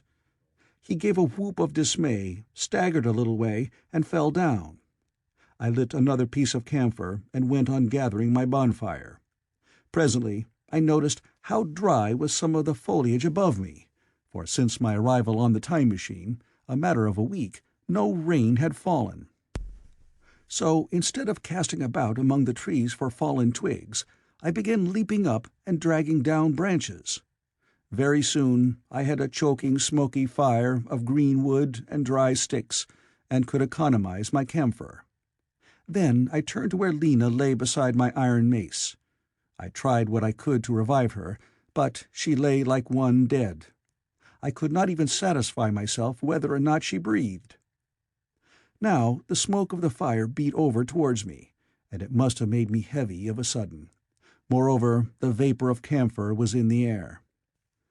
My fire would not need replenishing for an hour or so. I felt very weary after my exertion, and sat down. The wood, too, was full of a slumberous murmur that I did not understand. I seemed just to nod and open my eyes. But all was dark, and the Morlocks had their hands upon me. Flinging off their clinging fingers, I hastily felt in my pocket for the matchbox, and it had gone. Then they gripped and closed with me again. In a moment I knew what had happened. I had slept, and my fire had gone out, and the bitterness of death came over my soul. The forest seemed full of the smell of burning wood. I was caught by the neck, by the hair, by the arms, and pulled down. It was indescribably horrible in the darkness to feel all those soft creatures heaped upon me. I felt as if I was in a monstrous spider's web. I was overpowered and went down. I felt little teeth nipping at my neck. I rolled over and as I did so, my hand came against my iron lever. It gave me strength. I struggled up, shaking the human rats from me, and holding the bar short, I thrust where I judged their faces might be. I could feel the succulent giving of flesh and bone under my blows, and for a moment I was free. The strange exultation that so often seems to accompany hard fighting came upon me. I knew that both I and Weena were lost, but I determined to make the Morlocks pay for their meat. I stood with my back to a tree, swinging the iron bar before me. The whole wood was full of the stir and cries of them. A minute passed. Their voices seemed to rise to a higher pitch of excitement, and their movements grew faster. Yet none came within reach. I stood glaring at the blackness. Then suddenly came hope. What if the Morlocks were afraid? And close on the heels of that came a strange thing. The darkness seemed to grow luminous. Very dimly I began to see the Morlocks about me. 3 battered at my feet, and then I recognized, with incredulous surprise, that the others were running, in an incessant stream, as it seemed, from behind me and away through the wood in front. And their backs seemed no longer white, but reddish. As I stood agape, I saw a little red spark go drifting across a gap of starlight between the branches and vanish. And at that I understood the smell of burning wood, the slumberous murmur that was growing now into a gusty roar, the red glow, and the Morlock's flight. Stepping out from behind my tree and looking back, I saw, through the black pillars of the nearer trees, the flames of the burning forest. It was my first fire coming after me. With that I looked for Weena, but she was gone. The hissing and crackling behind me, the explosive thud as each fresh tree burst into flame, left little time for reflection. My iron bar still gripped, I followed in the Morlock's path. It was a close race. Once the flames crept forward so swiftly on my right as I ran that I was outflanked and had to strike off to the left. But at last I emerged upon a small open space, and as I did so, a Morlock came blundering towards me, and past me, and went on straight into the fire. And now I was able to see the most weird and horrible thing, I think, of all that I beheld in that future age. This whole space was as bright as day, with the reflection of the fire. In the center was a hillock or tumulus, surmounted by a scorched hawthorn. Beyond this was another arm of the burning forest, with yellow tongues already writhing from it, completely encircling the space with a fence of fire. Upon the hillside were some 30 or 40 Morlocks, dazzled by the light and heat, and blundering hither and thither against each other in their bewilderment. At first I did not realize their blindness, and struck furiously at them with my bar, in a frenzy of fear, as they approached me, killing one and crippling several more. But when I had watched the gestures of one of them groping under the hawthorn against the red sky, and heard their moans, I was assured of their absolute helplessness and misery in the glare, and I struck no more of them. Yet every now and then one would come straight towards me, setting loose a quivering horror that made me quick to elude him. At one time the flames died down somewhat, and I feared the foul creatures would presently be able to see me. I was thinking of beginning the fight by killing some of them before this should happen, but the fire burst out again brightly, and I stayed my hand. I walked about the hill among them and avoided them, looking for some trace of Weena. But Weena was gone. At last I sat down on the summit of the hillock and watched this strange, incredible company of blind things groping to and fro, and making uncanny noises to each other as the glare of the fire beat on them. The coiling uprush of smoke streamed across the sky, and through the rare tatters of that red canopy, remote as though they belonged to another universe, shone the little stars. 2 or 3 Morlocks came blundering into me, and I drove them off with blows of my fists, trembling as I did so. For the most part of that night I was persuaded it was a nightmare. I bit myself and screamed in a passionate desire to awake. I beat the ground with my hands, and got up and sat down again, and wandered here and there, and again sat down. Then I would fall to rubbing my eyes and calling upon God to let me awake. Thrice I saw Morlocks put their heads down in a kind of agony and rush into the flames. But at last, above the subsiding red of the fire, above the streaming masses of black smoke and the whitening and blackening tree stumps and the diminishing numbers of these dim creatures, came the white light of the day. I searched again for traces of Weena, but there were none. It was plain that they had left her poor little body in the forest. I cannot describe how it relieved me to think that it had escaped the awful fate to which it seemed destined.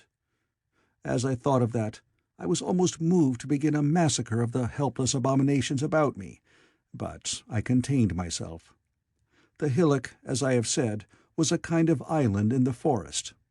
From its summit I could now make out through a haze of smoke the palace of green porcelain, and from that I could get my bearings for the White Sphinx. And so, leaving the remnant of these damned souls still going hither and thither and moaning, as the day grew clearer, I tied some grass about my feet and limped on across smoking ashes and among black stems that still pulsated internally with fire, towards the hiding-place of the time machine. I walked slowly, for I was almost exhausted as well as lame, and I felt the intensest wretchedness for the horrible death of little Weena. It seemed an overwhelming calamity. Now, in this old familiar room, it is more like the sorrow of a dream than an actual loss. But that morning it left me absolutely lonely again, terribly alone. I began to think of this house of mine, of this fireside, of some of you, and with such thoughts came a longing that was pain. But as I walked over the smoking ashes under the bright morning sky, I made a discovery. In my trouser pocket were still some loose matches. The box must have leaked before it was lost.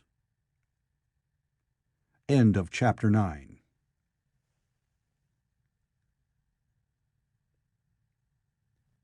The Time Machine. Chapter 10. About 8 or 9 in the morning, I came to the same seat of yellow metal from which I had viewed the world upon the evening of my arrival. I thought of my hasty conclusions upon that evening, and could not refrain from laughing bitterly at my confidence. Here was the same beautiful scene, the same abundant foliage, the same splendid palaces and magnificent ruins, the same silver river running between its fertile banks. The gay robes of the beautiful people moved hither and thither among the trees. Some were bathing in exactly the place where I had saved Weena, and that suddenly gave me a keen stab of pain. And like blots upon the landscape rose the cupolas above the ways to the underworld. I understood now what all the beauty of the overworld people covered. Very pleasant was their day, as pleasant as the day of the cattle in the field. Like the cattle, they knew of no enemies and provided against no needs. And their end was the same. I grieved to think how brief the dream of the human intellect had been. It had committed suicide. It had set itself steadfastly towards comfort and ease, a balanced society with security and permanency as its watchword. It had attained its hopes, and come to this at last. Once, life and property must have reached almost absolute safety. The rich had been assured of his wealth and comfort, the toiler assured of his life and work. No doubt in that perfect world there had been no unemployed problem, no social question left unsolved, and a great quiet had followed. It is a law of nature we overlook, that intellectual versatility is the compensation for change, danger, and trouble. An animal perfectly in harmony with its environment is a perfect mechanism. Nature never appeals to intelligence until habit and instinct are useless. There is no intelligence where there is no change and no need of change. Only those animals partake of intelligence that have to meet a huge variety of needs and dangers. So, as I see it, the upper-world man had drifted towards his feeble prettiness, and the underworld to mere mechanical industry. But that perfect state had lacked one thing even for mechanical perfection: absolute permanency. Apparently, as time went on, the feeding of the underworld, however it was affected, had become disjointed. Mother Necessity, who had been staved off for a few thousand years, came back again, and she began below. The underworld, being in contact with machinery, which, however perfect, still needs some little thought outside habit, had probably retained perforce rather more initiative, if less of every other human character, than the upper. And when other meat failed them, they turned to what old habit had hitherto forbidden. So I say I saw it in my last view of the world of 802,701. It may be as wrong an explanation as mortal wit could invent. It is how the thing shaped itself to me, and as that I give it to you. After the fatigues, excitements, and terrors of the past days, and in spite of my grief, this seat and the tranquil view and the warm sunlight were very pleasant. I was very tired and sleepy, and soon my theorizing passed into dozing. Catching myself at that, I took my own hint, and spreading myself out upon the turf, I had a long and refreshing sleep. I awoke a little before sunsetting. I now felt safe against being caught napping by the Morlocks, and stretching myself, I came down on the hill towards the White Sphinx. I had my crowbar in one hand, and the other hand played with the matches in my pocket. And now came a most unexpected thing. As I approached the pedestal of the Sphinx, I found the bronze valves were open. They had slid down into grooves. At that, I stopped short before them, hesitating to enter. Within was a small apartment, and on a raised place in the corner of this was the time machine. I had the small levers in my pocket. So here, after all my elaborate preparations for the siege of the White Sphinx, was a meek surrender. I threw my iron bar away, almost sorry not to use it. A sudden thought came into my head as I stooped towards the portal. For once, at least, I grasped the mental operations of the Morlocks. Suppressing a strong inclination to laugh, I stepped through the bronze frame and up to the time machine. I was surprised to find it had been carefully oiled and cleaned. I have suspected since that the Morlocks had even partially taken it to pieces while trying in their dim way to grasp its purpose. Now, as I stood and examined it, finding a pleasure in the mere touch of the contrivance, the thing I had expected happened. The bronze panel suddenly slid up and struck the frame with a clang. I was in the dark, trapped. So the Morlocks thought, and at that I chuckled gleefully. I could already hear their murmuring laughter as they came towards me. Very calmly I tried to strike the match. I had only to fix on the levers and depart then like a ghost. But I had overlooked one little thing. The matches were of that abominable kind that light only on the box. You may imagine how all my calm vanished. The little brutes were close upon me. One touched me. I made a sweeping blow in the dark at them with the levers, and began to scramble into the saddle of the machine. Then came one hand upon me, and then another. Then I had simply to fight against their persistent fingers for my levers, and at the same time feel for the studs over which these fitted. One, indeed, they almost got away from me. As it slipped from my hand, I had to butt in the dark with my head. I could hear the Morlock's skull ring to recover it. It was a nearer thing than the fight in the forest, I think, this last scramble. But at last the lever was fitted and pulled over. The clinging hand slipped from me. The darkness presently fell from my eyes. I found myself in the same grey light and tumult I have already described. End of Chapter 10.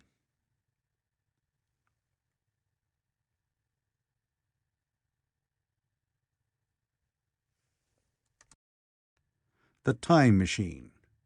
Chapter 11. I have already told you of the sickness and confusion that comes with time traveling, and this time I was not seated properly in the saddle, but sideways and in an unstable fashion. For an indefinite time I clung to the machine as it swayed and vibrated, quite unheeding how I went, and when I brought myself to look at the dials again, I was amazed to find where I had arrived. One dial records days, and another thousands of days, another millions of days, and another thousands of millions. Now, instead of reversing the levers, I had pulled them over so as to go forward with them, and when I came to look at these indicators, I found that the thousands hand was sweeping round as fast as the seconds hand of a watch, into futurity. As I drove on, a peculiar change crept over the appearance of things. The palpitating grayness grew darker. Then, though I was still traveling with prodigious velocity, the blinking succession of day and night, which was usually indicative of a slower pace, returned, and more marked. This puzzled me very much at first. The alternations of night and day grew slower, and so did the passage of the sun across the sky, until they seemed to stretch through centuries. At last, a steady twilight brooded over the earth, a twilight only broken now and then when a comet glared across the darkling sky. The band of light that had indicated the sun had long since disappeared, for the sun had ceased to set. It simply rose and fell in the west, and grew ever broader and more red. All trace of the moon had vanished.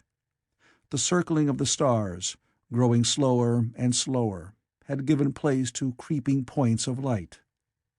At last, some time before I stopped, the sun, very red and very large, halted motionless upon the horizon, a vast dome glowing with a dull heat, and now and then suffering a momentary extinction. At one time it had for a little while glowed more brilliantly again, but it speedily reverted to its sullen red heat. I perceived by this slowing down of its rising and setting that the work of the tidal drag was done. The earth had come to rest with one face to the sun, even as in our own time the moon faces the earth. Very cautiously, for I remembered my former headlong fall, I began to reverse my motion. Slower and slower went the circling hands, until the thousands one seemed motionless, and the daily one was no longer a mere mist upon its scale. Still slower until the dim outlines of a desolate beach grew visible. I stopped very gently and sat upon the time machine looking round. The sky was no longer blue. Northeastward it was inky black, and out of the blackness shone brightly and steadily the pale white stars. Overhead it was a deep Indian red, and starless, and southeastward it grew brighter to a glowing scarlet, where, cut by the horizon, lay the huge hull of the sun, red and motionless.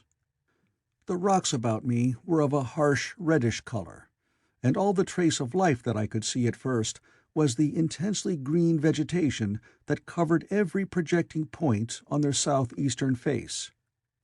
It was the same rich green that one sees on forest moss, or on the lichen in caves, plants which, like these, grow in a perpetual twilight.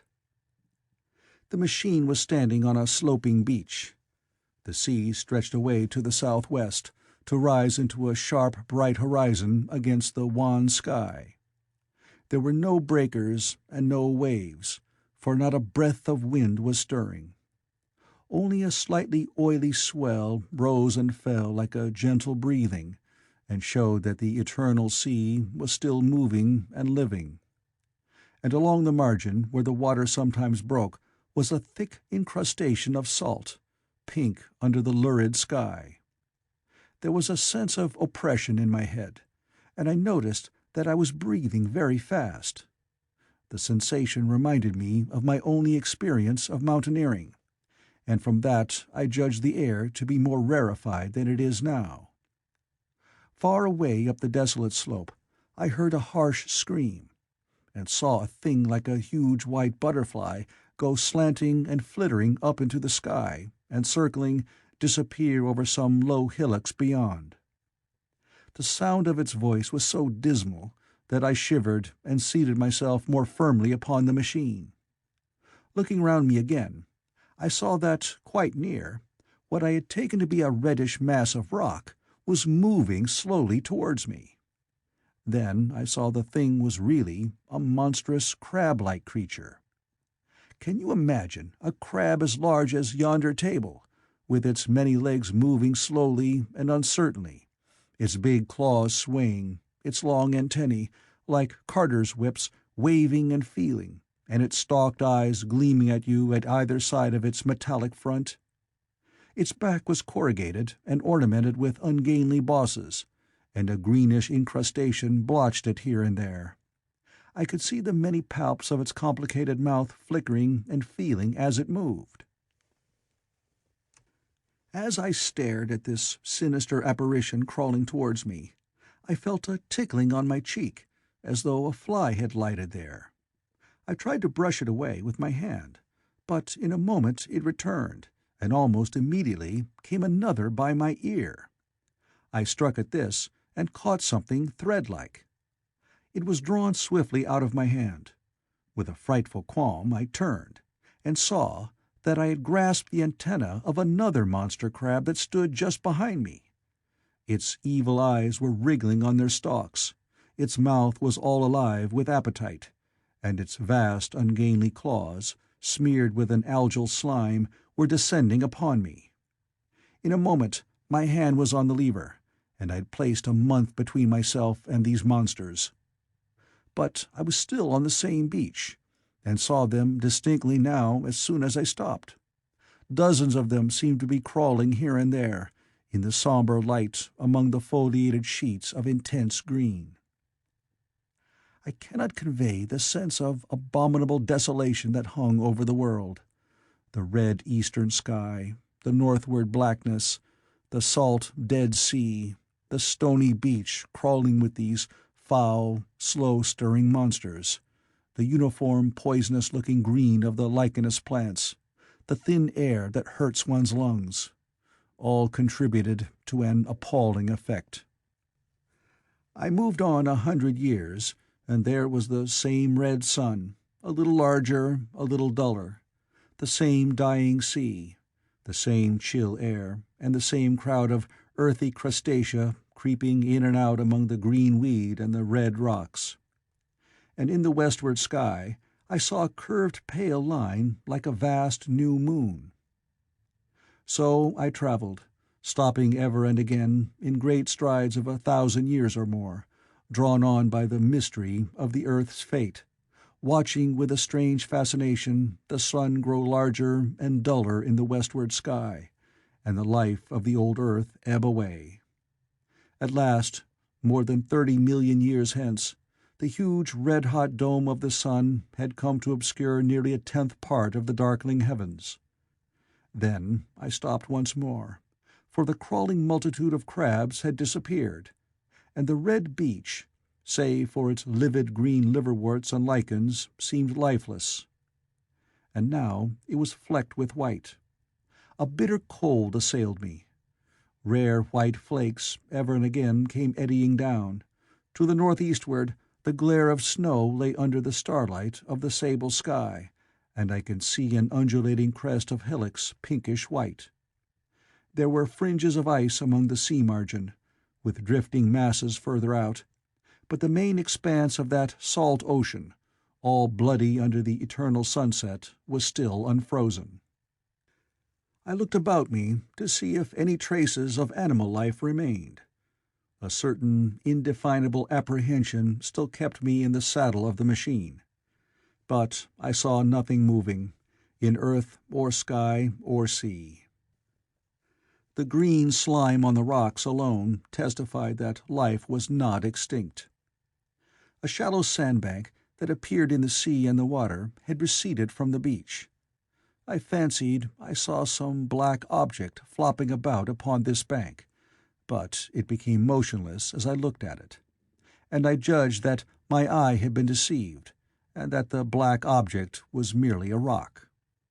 The stars in the sky were intensely bright and seemed to me to twinkle very little. Suddenly, I noticed that the circular westward outline of the sun had changed, that a concavity, a bay, had appeared in the curve. I saw this grow larger. For a minute, perhaps, I stared aghast at this blackness that was creeping over the day, and then I realized that an eclipse was beginning. Either the moon or the planet Mercury was passing across the sun's disk. Naturally, at first I took it to be the moon, but there is much to incline me to believe that what I really saw was the transit of an inner planet passing very near to the earth. The darkness grew apace. A cold wind began to blow in freshening gusts from the east, and the showering white flakes in the air increased in number. From the edge of the sea came a ripple and whisper. Beyond these lifeless sounds, the world was silent. Silent? It would be hard to convey the stillness of it. All the sounds of man, the bleating of sheep, the cries of birds, the hum of insects, the stir that makes the background of our lives, all that was over.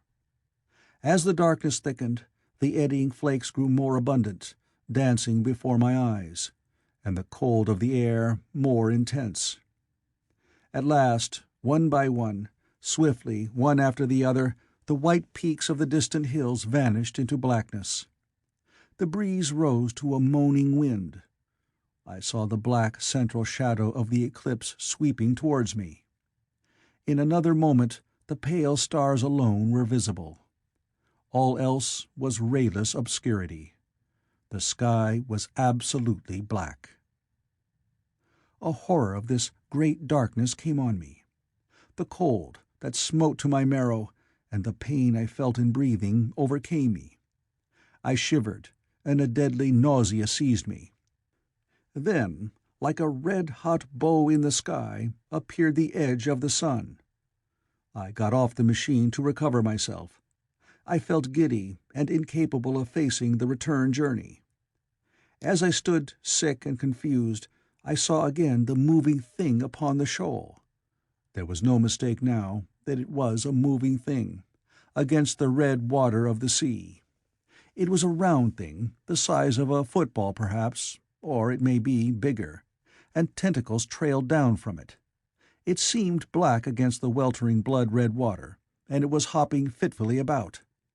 Then I felt I was fainting. But a terrible dread of lying helpless in that remote and awful twilight sustained me while I clambered upon the saddle. End of Chapter 11.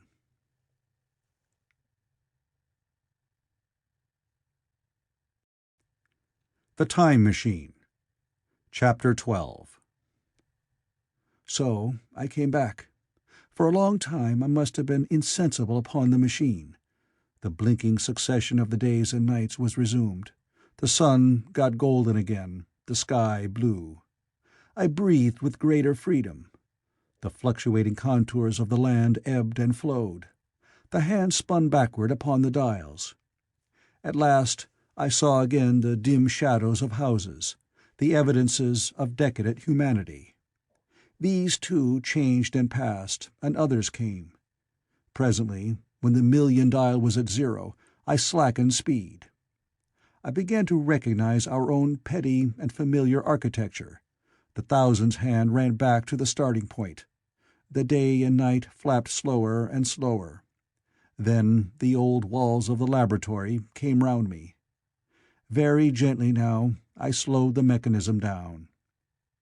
I saw one little thing that seemed odd to me. I think I have told you that when I set out, before my velocity became very high, Mrs. Watchett had walked across the room, travelling, as it seemed to me, like a rocket. As I returned, I passed again across that minute when she traversed the laboratory. But now her every motion appeared to be the exact inversion of her previous ones. The door at the lower end opened, and she glided quietly up the laboratory, back foremost, and disappeared behind the door by which she had previously entered.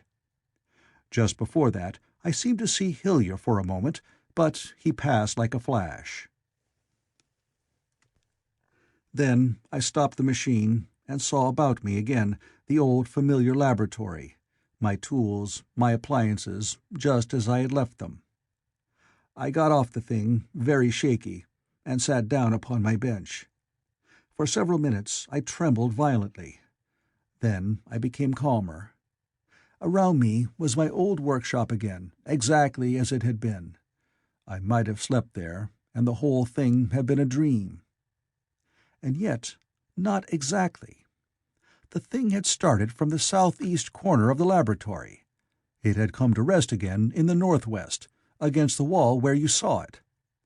That gives you the exact distance from my little lawn to the pedestal of the White Sphinx, into which the Morlocks had carried my machine. For a time, my brain went stagnant. Presently I got up and came through the passage here, limping because my heel was still painful, and feeling sorely begrimed. I saw the Pall Mall Gazette on the table by the door. I found the date was indeed today, and looking at the timepiece, saw the hour was almost 8 o'clock. I heard your voices and the clatter of plates. I hesitated. I felt so sick and weak. Then I sniffed good wholesome meat and opened the door on you. You know the rest. I washed and dined, and now I am telling you the story. I know, he said after a pause, that all this will be absolutely incredible to you. To me, the one incredible thing is that I am here tonight in this old, familiar room, looking into your friendly faces and telling you these strange adventures. He looked at the medical man. No, I cannot expect you to believe it. Take it as a lie, or a prophecy. Say I dreamed it in the workshop.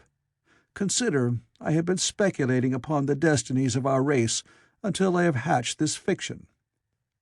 Treat my assertion of its truth as a mere stroke of art to enhance its interest. And, taking it as a story, what do you think of it?" He took up his pipe and began, in his old accustomed manner, to tap with it nervously upon the bars of the grate. There was a momentary stillness. Then chairs began to creak, and shoes to scrape upon the carpet. I took my eyes off the time-traveler's face and looked round at his audience.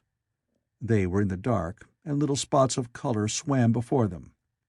The medical man seemed absorbed in the contemplation of our host. The editor was looking hard at the end of his cigar, the sixth. The journalist fumbled for his watch. The others, as far as I remember, were motionless. The editor stood up with a sigh. "What a pity it is you're not a writer of stories," he said, putting his hand on the time-traveler's shoulder. "You don't believe it?" "Well, I thought not." The time-traveler turned to us. "Where are the matches?" he said. He lit one and spoke over his pipe, puffing. "To tell you the truth, I hardly believe it myself. And yet—" His eye fell with a mute inquiry upon the withered white flowers upon the little table. Then he turned over the hand holding his pipe, and I saw he was looking at some half-healed scars on his knuckles. The medical man rose, came to the lamp, and examined the flowers. "The gynaeceum's odd," he said. The psychologist leaned forward to see, holding out his hand for a specimen. "I'm hanged if it isn't 1:15, said the journalist. "How shall we get home?" "Plenty of cabs at the station," said the psychologist. "It's a curious thing," said the medical man, "but I certainly don't know the natural order of these flowers. May I have them?" The time-traveler hesitated. Then suddenly, "Certainly not." "Where did you really get them?" said the medical man. The time-traveler put his hand to his head. He spoke like one who was trying to keep hold of an idea that eluded him. "They were put into my pocket by Weena when I traveled into time." He stared around the room. "I'm damned if it isn't all going. This room, and you, and the atmosphere of every day is too much for my memory. Did I ever make a time machine, or a model of a time machine? Or is it all only a dream?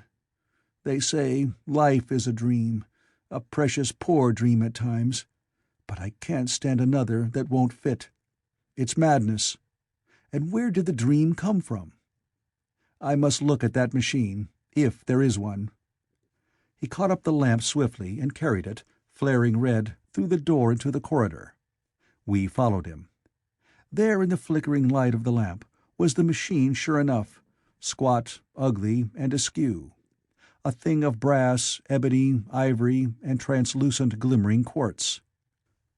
Solid to the touch, for I put out my hand and felt the rail of it, and with brown spots and smears upon the ivory, and bits of grass and moss upon the lower parts, and one rail bent awry. The time traveler put the lamp down on the bench and ran his hand along the damaged rail. "It's all right now," he said. "The story I told you was true. I'm sorry to have brought you out here in the cold." He took up the lamp, and in an absolute silence we returned to the smoking room. He came into the hall with us and helped the editor on with his coat. The medical man looked into his face, and with a certain hesitation told him he was suffering from overwork, at which he laughed hugely. I remember him standing in the open doorway, bawling good night. I shared a cab with the editor. He thought the tale a gaudy lie. For my own part, I was unable to come to a conclusion. The story was so fantastic and incredible, the telling so credible and sober. I lay awake most of the night thinking about it. I determined to go next day and see the time traveler again. I was told he was in the laboratory, and being on easy terms in the house, I went up to him. The laboratory, however, was empty. I stared for a minute at the time machine, and put out my hand and touched the lever. At that, the squat, substantial-looking mass swayed like a bough shaken by the wind. Its instability startled me extremely, and I had a queer reminiscence of the childish days when I used to be forbidden to meddle. I came back through the corridor. The time traveler met me in the smoking room. He was coming from the house. He had a small camera under one arm and a knapsack under the other. He laughed when he saw me, and gave me an elbow to shake. "I'm frightfully busy," said he, "with that thing in there." "But is it not some hoax?" I said. "Do you really travel through time?" "Really and truly I do." And he looked frankly into my eyes. He hesitated. His eye wandered about the room. "I only want half an hour," he said. "I know why you came, and it's awfully good of you. There's some magazines here. If you'll stop to lunch, I'll prove you this time-traveling up to the hilt, specimen and all. If you'll forgive my leaving you now." I consented, hardly comprehending then the full import of his words, and he nodded and went on down the corridor. I heard the door of the laboratory slam, seated myself in a chair, and took up a daily paper. What was he going to do before lunchtime? Then suddenly I was reminded by an advertisement that I had promised to meet Richardson, the publisher, at 2. I looked at my watch and saw that I could barely save that engagement. I got up and went down the passage to tell the time traveler. As I took hold of the handle of the door, I heard an exclamation, oddly truncated at the end, and a click and a thud. A gust of air whirled round me as I opened the door, and from within came the sound of broken glass falling on the floor. The time traveler was not there. I seemed to see a ghostly, indistinct figure sitting in a whirling mass of black and brass for a moment, a figure so transparent that the bench behind with its sheets of drawings was absolutely distinct. But this phantasm vanished as I rubbed my eyes. The time machine had gone. Save for a subsiding stir of dust, the further end of the laboratory was empty. A pane of the skylight had, apparently, just been blown in. I felt an unreasonable amazement. I knew that something strange had happened, and for the moment could not distinguish what the strange thing might be. As I stood staring, the door into the garden opened, and the manservant appeared. We looked at each other. Then ideas began to come.